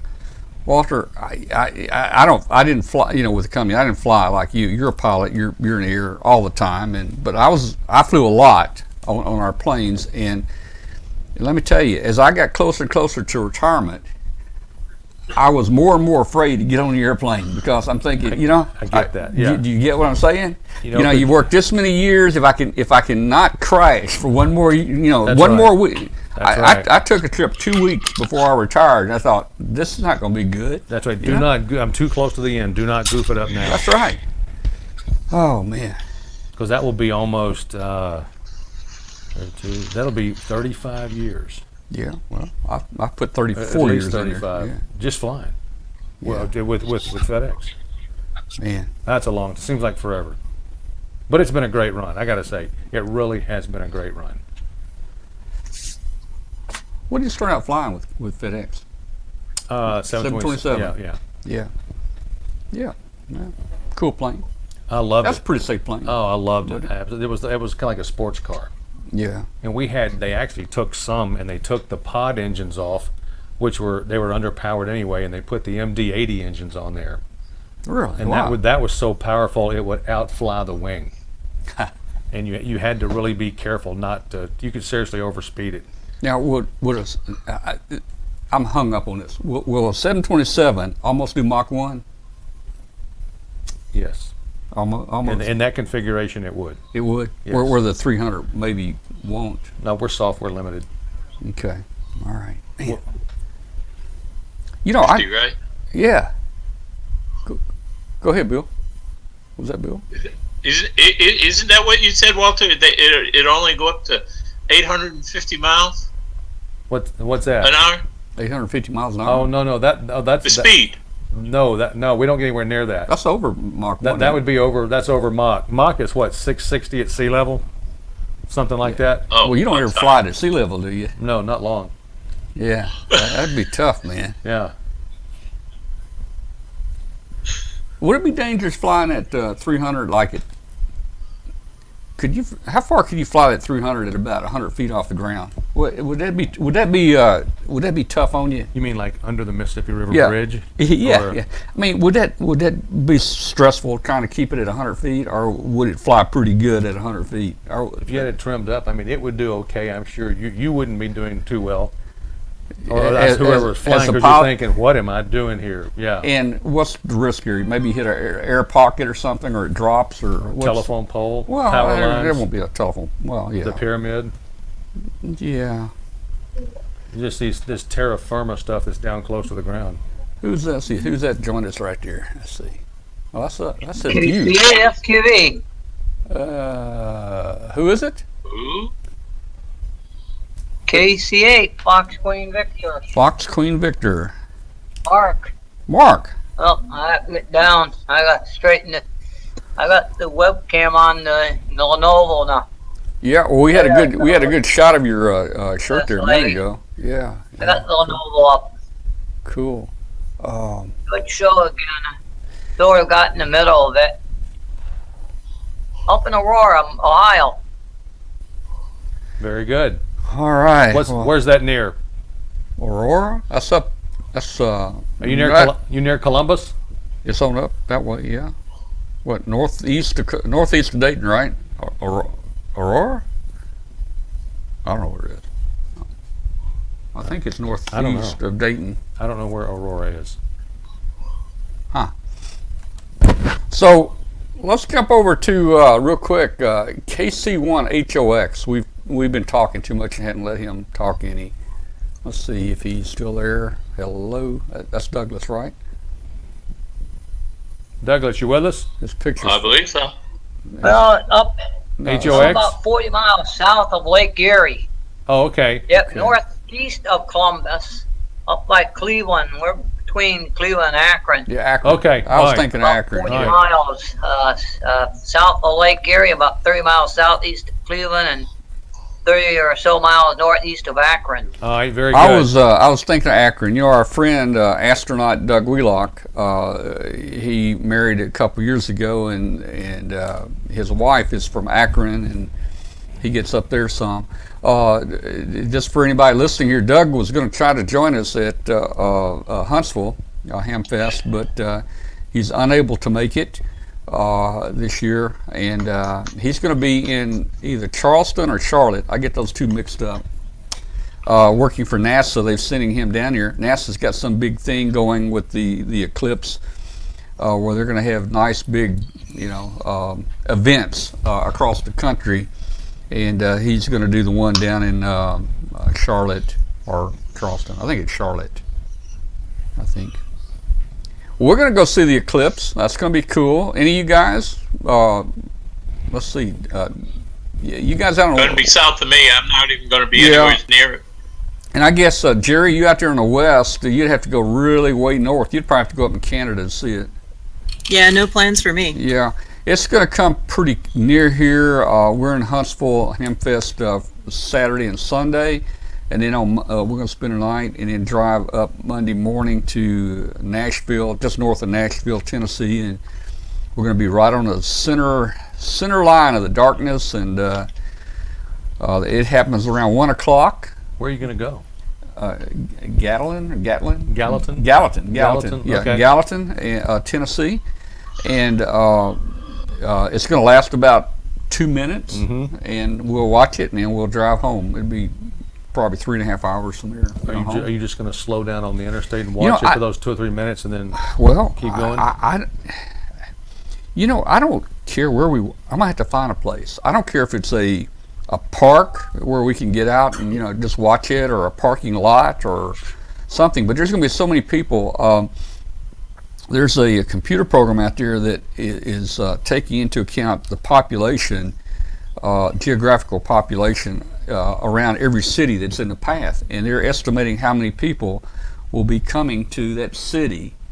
And the numbers are tremendous. I mean, these little cities across there that might have 35,000 people in them, they're estimating maybe 120,000 will come to that city. Really? Okay. To watch the totality.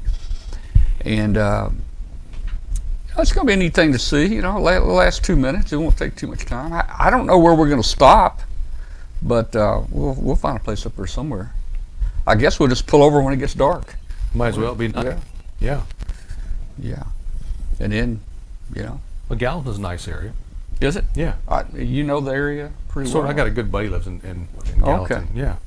Find out where we need to go. Just an open space where I can, watch the. You could probably find a high school or something. Just go in the parking lot. Yeah, that's what I'm thinking. Oh wow! And the guest we had on earlier, Jeff, down in Tuckasegee, our other home over there. It's going to be almost totality there. The line is going to go right within miles of Tuckasegee, and that's Tuckasegee, Tuckasegee. Okay. You might be the winner on that tonight. Or you can stay home and watch it on TV. I know NASA and I think the Discovery Channel and a lot will televise probably the eclipse. Our only worry is that the weather might not be good. When we go up there. If it's bad, we may not take that detour around. There you go. We'll just go straight home. What do we got there? What do we got? What is that? Here's the Amy. Hey, wait a minute. Kilo Mike 6 Foxtrot Zulu Echo. All right. Yeah, I knew that was Amy. I knew Amy, right? Amy. So the other half of the magnetic loop build. Because she was in Dayton with you. I saw her. I remember her. I can't even see where I'm at here. Oh, there we go. Yeah, how you doing? This is really not the. Let me rephrase that. This is the informal part of the show. We're still streaming. We've got guests in the chat room, and this informal part of the show, we talk about everything. We've got a doctor on here. Tom, we got ladies in the. I know. I said we got a doctor on here. We talk about a lot of things. That might be kind of gross, and we got pilots on here. We talk about everything. Well, why'd Amy run off? She can come back and join us. Is she working? Our break was over. Uh-oh. You know what? Oh, she couldn't hear what was going on because I have earbuds in. Oh, okay. All right. I should get out of here and let my coworkers finish their work. They probably don't want to hear about ham radio. Well, it might rub off on them and not get their license and become just great people at some day. I don't know. They'll probably be waking up too early in the morning or something. Yeah. That's right. Yeah. You could hold a tech class, kind of hold them captive. Yeah. Well, maybe I'll strong arm a few in. All right, guys. All right, Jerry. Hey, thanks glad so to have you on here. Good night. Come back anytime, Jerry. All right. It was fun. Thank you. All right. Well, there's the other Douglas. I like those earphones. I like the earphones. I've got some like it here somewhere. You have something like that? Yeah. Good earphones. Mine have volume controls inside where I can kind of, adjust it too. Now it looks like Douglas up there in Connecticut is all set up, man. Look, he got his headphones on. He's got a mic there. Got a wind thing on the mic. I don't even have a mic boom like that. I'm surprised that Mark P is not in the chat room tonight. He was. He's right here. Well, right here. Well, he's in a chat room. But Okay. He's not on. He's not on Skype Not in tonight, Hangout. and I'm not in Hangout. So I'm a little disappointed. Mark P. Mark P. just got his license here just a couple weeks ago. Get him on. Send him an invite. Yeah, he knows how to get on. He knows. He's now KE8HIW, and he's been coming to Dayton every year and putting up a booth next to us out there in the flea market for many years, and wasn't a ham, and actually went and took his test here a few weeks ago, and he's a ham now. All I see is a shower curtain. Yeah. That's for, who is that? Let's see who that is. Shower curtain. What? That's for Mark. Mark Peter. No. There's Mark. Now I see a blue shirt. Yeah, I see the shower curtain. Is his shack relegated to the bathroom? He might be. Somebody might be taking a shower back there. We need to be careful. I know this gets pretty informal, but from the shower curtain? Yeah, that might be a little much. Yeah. Watch that shower curtain come flying open here, Mark.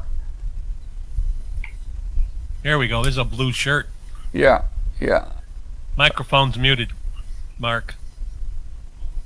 Turn your mic on. Mic is off, Mark. Yeah, I guess I have to talk to him this way. Here go. No. Oh no, there. There we go. You need to make a sign. No. Well, we did that though, didn't. All right. Why are you in the bathroom, Mark? Oh, because there ain't no one in there. No one's in there. Are you sure? Got real quiet water. I didn't hear your water running. Quiet water. How do you set up a shack in there? Is that where your shack is? He's probably got a computer in every room. That's probably the one by the toilet, you know. That may be the remote operation. Yeah, unless they got real quiet water. They got new roads that are real quiet now. Well, Jerry was the only one we wanted to see in the shower, and she left. Yeah. Welding glass cells through the roof. Okay, Steve is mentioning welding glass cells. You know, I think the welding glass are going to be okay for the Eclipse. I do MIG welding. I got some welding glasses back here, but I tell you, with my welding hood. You know, when you have the laptop, you can take it wherever you want to go. Yeah, with my hood. Whenever you have a laptop, you can just take it where you want it to go. Where you going to go? Oh, okay. Don't know if we want to go there.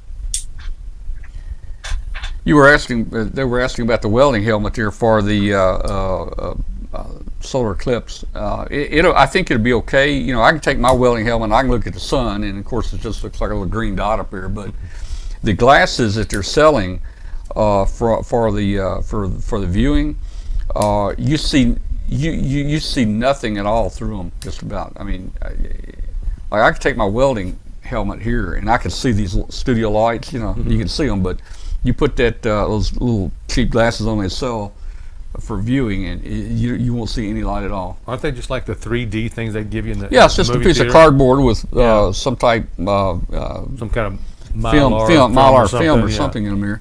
You can buy them. A lot of places give them away. A lot of the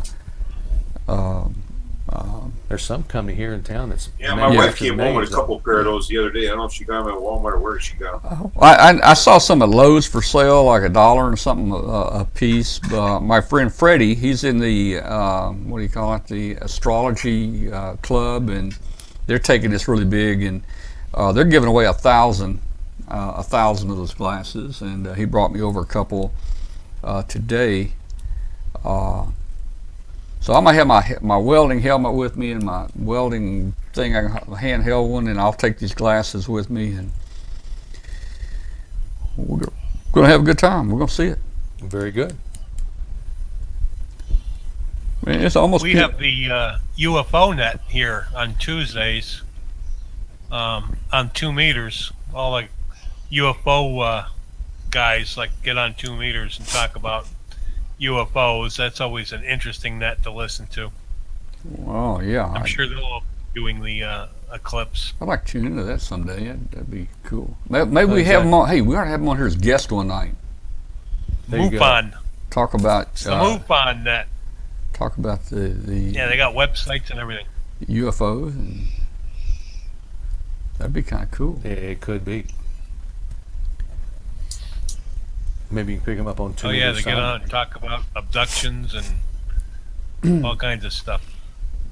the leader of it. He's in this area. He's got like a observatory in his backyard, telescope set up and everything. Well, that's interesting. I watched a black and white show today. Many of you probably never heard of it, but it was called Ozzie and Harriet. You ever hear that? You ever hear that? I remember my parents talking about it. Ozzie and Harriet. I used to watch it when I was little, and today he was trying to take a picture of a flying saucer, and he was out in the backyard with the camera set up, and there was a $1,000 reward from a movie house that was running some sci-fi stuff promotion, and anybody could get a picture of a flying saucer would get $1,000. And he kept trying, but he never got the money. Didn't get it. No. Well, Steve in the chat saying there's a big UFO net on HF as well. Oh, maybe those same guys just carrying over. Yeah, MUFON they're called. They're an organization. Okay. They're on Echolink. Yeah. Don says I'm showing my age here. Hey, Ozzie and Harriet, it was a good show. Anybody in Hangout ever watch Ozzie and Harriet? Yeah, you got a feeling we were all kind of old, but we all probably remember it. It's not hard to imagine, though. When I was a kid, I thought I saw some weird stuff whipping around in the sky. Thought it was a UFO. I'm sure there's a. Well, I'm sure it was a scientific, explanation. I'm sure it was an unidentified flying object. Yeah, I can remember when I was a kid. I was at a drive-in theater, Osceola, Arkansas. You know where Blytheville is? Yeah, exactly. Where the B-52s were up in Now Blytheville. you are dating yourself. There's only about 6 drive-in theaters left in the country. Yeah. And I saw in the sky, it looked like 2 car headlights up in the sky, just very slowly moving. And I didn't know what that was when I was a kid. And it was probably an airplane out of going into Blytheville, probably. Landing lights. Yeah, we got a thing up here in the UP called the Spalding Light. It's over in the western UP, and it's going on for years that nobody can figure out at night where they can see these lights coming from. We had tourists that come up here just to try to find the Spalding Lights.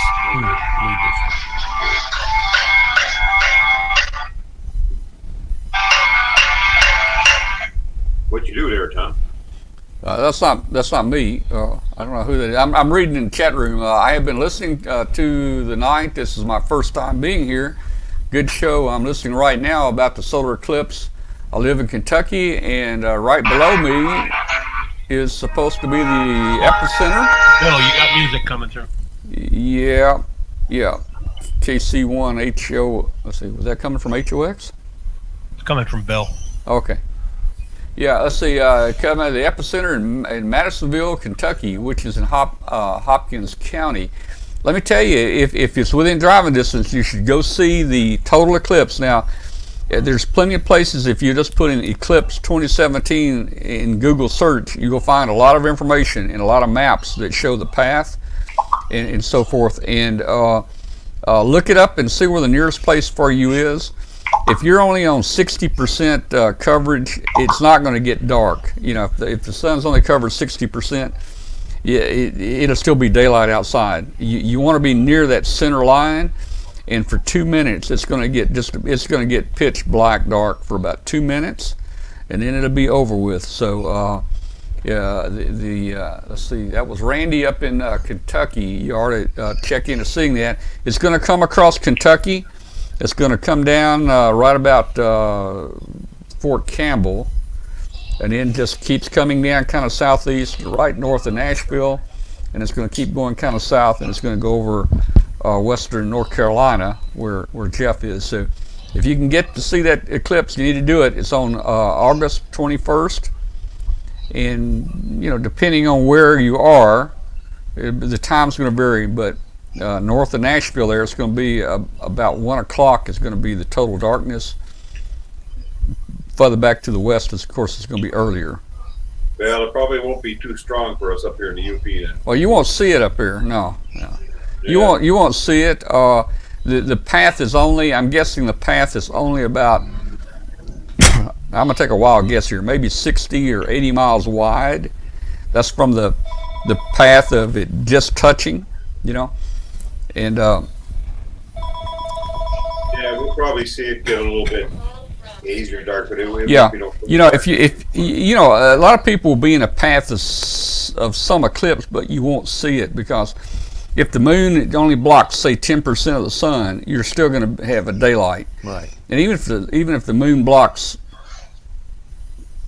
80% of the sun, it's still going to be light outside. It's still going to be pretty light. Sure. So you really want to be in that center line, and when you get total blockage, you'll be able to look at it up here, and you'll see this big black dot, and you'll see the little strings of fire or flares, you know, coming out of the sun there, you know. Interesting. And that's going to be cool. So Yeah, I saw one once when I was a kid. yeah, well, that's cool. Very impressive. It's once in a lifetime, just about every 100 years, you know. Well, I guess I'll just have to wait for the next one. Yeah, I will too. Okay, we'll catch the next one.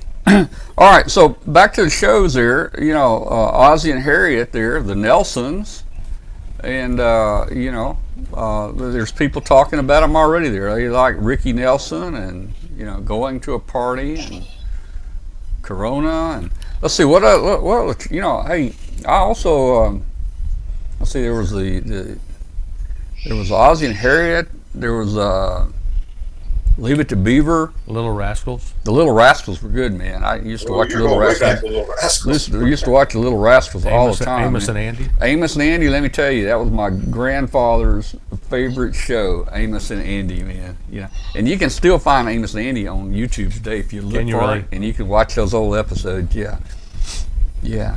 Old. Let's see, Amos and Andy. Give me some names. Kingfish. Yeah, Kingfish was on there, and Lightning.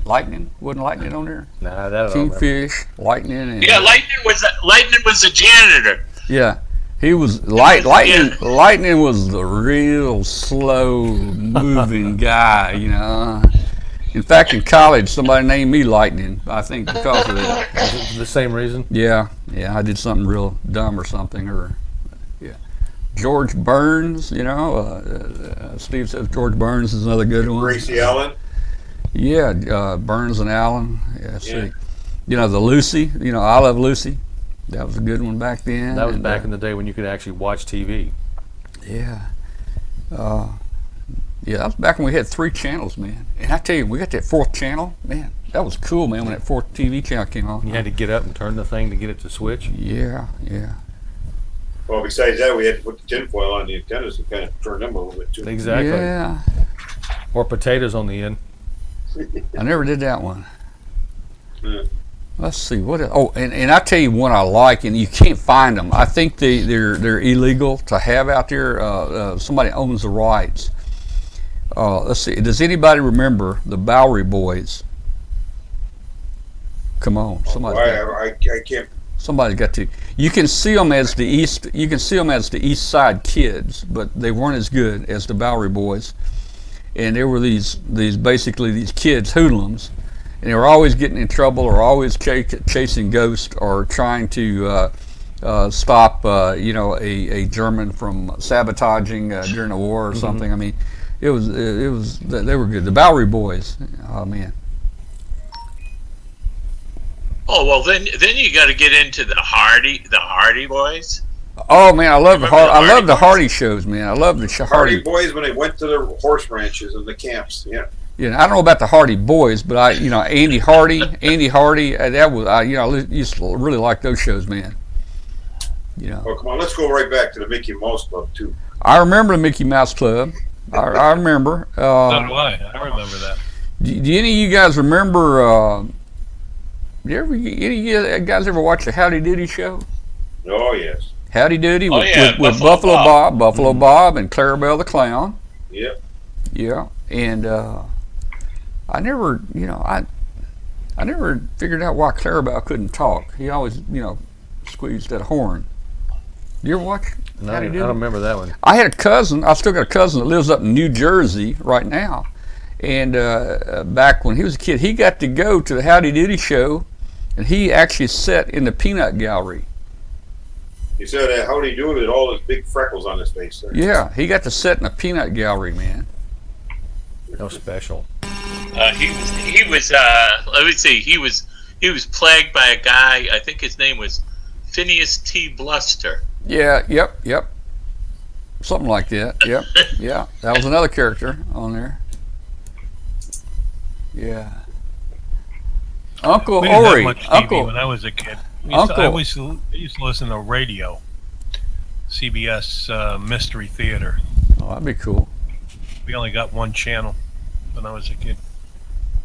Mark P says Uncle Ori show. Now I don't remember an Uncle Ori show.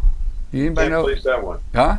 Can anybody know what Uncle Ori was? That must be in recent history, like in the last 50 years. You know, I wouldn't have known that one.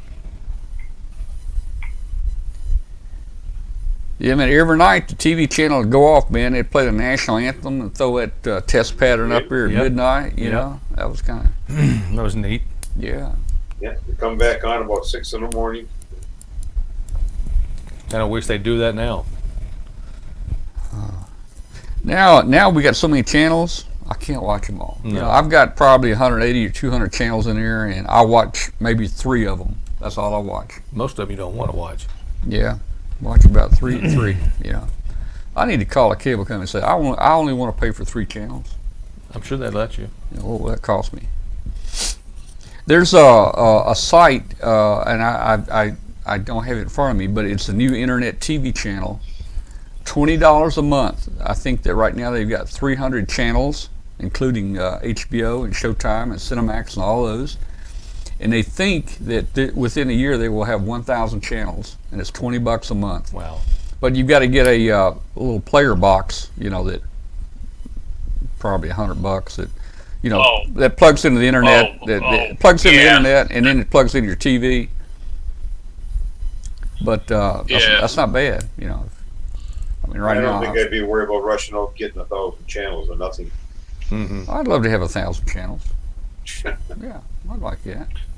I don't have any cable TV. I just download whatever I want to watch. Yeah. Off, and then watch it. Hey, Kurt just reminded me, Kuka, Fran, and Ollie. Yeah, that was one of my shows. I remember that. That was one of my shows, man. Kuka, Fran, and Ollie. Steve here says CBS How about Radio. Pee Wee Herman? That's too recent. Let's not go there with Pee Wee. Yeah, that's too recent. Yeah, CBS Radio Mystery Theater was one of the greatest radio shows. They played Dixie. Kurt said he played Dixie when he went off down in Georgia. There you go. I don't know. I didn't know that. CBS Radio. I used to listen to Mystery Theater. Yeah. Well, guys, it's time for me to get a peanut butter sandwich. I just, it's 11 o'clock. Had a good time tonight talking to everybody. Bernie and Bunyip. I don't know who Bernie and Bunyip is. Never heard of them. Nope. All right, boys. Catch you next week. Y'all have a good night. We'll All right, guys. See you soon. We'll see you. Good night, everybody. Yeah. Before y'all Do what? Before y'all leave, I just wanted to bring you up to date there. The Boy Scouts went and launched another balloon, and you can follow it on APRS K2BSA-12. The first one there made it halfway across the Atlantic. Either it went down or they lost telemetry or what. But the second one is just south of Lynchburg, Virginia right now. So, okay, well, I saw him. I saw the presentation. I saw him when they launched the first one. It's just a little $3 Mylar balloon, and it looked like it had it filled about a third up with helium.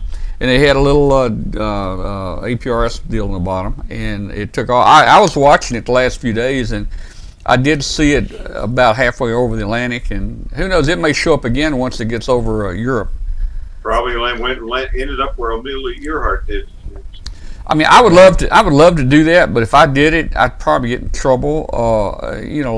And here's a good person to ask. Here's with Walter here. Walter, I mean, if I launch a balloon, what's the chances that it could get sucked in a jet engine up here? I mean, I was following this guy, and it was running about 25,000, 28,000, 30,000 is where it was moving. They could it could run into an engine, or an engine run into it. And if it got in the nav tracks. Yeah, so that would be bad for you, wouldn't it? It would not be good. Yeah. So that little telemetry board would just crack up in the engine and throw everything to hell in a handbasket. You'd spit it out the back end, but you could damage the rotor blades or whatever. And cause some engine. Well, you see, they're talking about banning these Chinese lanterns where you light the little flame in the bottom and the paper bag opens up and flies up in the air. They go quite high. We did some of that in college, and I mean, I've thought that over the years, and I'm thinking, okay, that's probably pretty dangerous, sending a ball of fire across the country, no telling where it's going to land. Well, it's better than going up in a launch area. And then the plastic and the metal containers are coming down the ground somewhere. And just to close the show, you guys probably heard this story before. When I was in college, I had a ham radio friend that worked for the FAA, and we made a balloon out of plastic laundry bags and taped them together. It looked like a big long cigar. And we were in the chemistry lab, and we took a hose and we filled it up with Bunsen burner with natural gas. Of course, natural gas is not a real light gas, but it is lighter than air. So we filled that thing up and we launched it, and it worked pretty. It went on out. We don't know where it went. So we had an idea. We were going to do another one and have my friend at the FAA track it. And this was like 1966. So he was going to have the FAA in Little Rock track this balloon for us, because back then we didn't have APRS or none of this fancy stuff, So we were we're going to make this big balloon up with a lot more natural gas in it and launch that sucker. The next thing I know, all of us, we get called into the dean's office. And he says, Medlin, he says, I got a call from the FAA. He said, you're fixing to launch a balloon with natural gas in it. And that would not be good.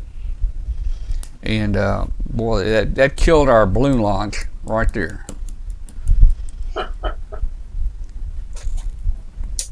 But, I'm afraid to launch anything like that today. Some people launch these big balloons, they have to buy insurance. Now, I don't know if the scouts are insured or... That, and you have to notify the FAA that you're going to do that. Well, I guess if it's over a certain size maybe or something. If you anticipate a certain altitude. Some of those weather balloons can go up quite a ways. But some of these let me tell you, I've been following some of these little ham balloons with the APRS on them.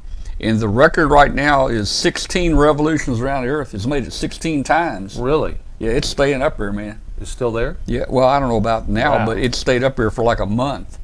Holy 16, it finally went around 16 times. So I would love to do one, but I'm a poor risk taker, and I'd be afraid that, it would get sucked in a plane or something. Which a plane might could handle it. That's all you need. I'm going to call it a night video. I've enjoyed it. All right, we'll see. And Jeff, it's late for you too, man. You need to go to bed, Jeff. All right, do I have this working yet? Yeah, you do. Yeah, you do. You do. Oh, there he is. Oh, we wondered where you ran off to. iPad, computer over there. I couldn't get anything. I had to whip this one out. This is the newest one, but I don't understand. Couldn't get the microphone to work on any of them. I think that old computer's just had it. Yeah, well. The iPad had all sorts of other issues where it tried to install Chrome crap and it didn't work. And so. All right, well, I'm glad you got it working, but you got it working too late because we're all leaving. Hello, Jeff, and goodbye, Jeff. Yeah. All right. Enjoy your vacation well there, done. Jeff. All right, guys, we'll see y'all. Goodbye. Good night, guys. 7-3. And for all of our viewers out there still watching, I'm kind of tired. We had fun tonight. It is. It's a good show.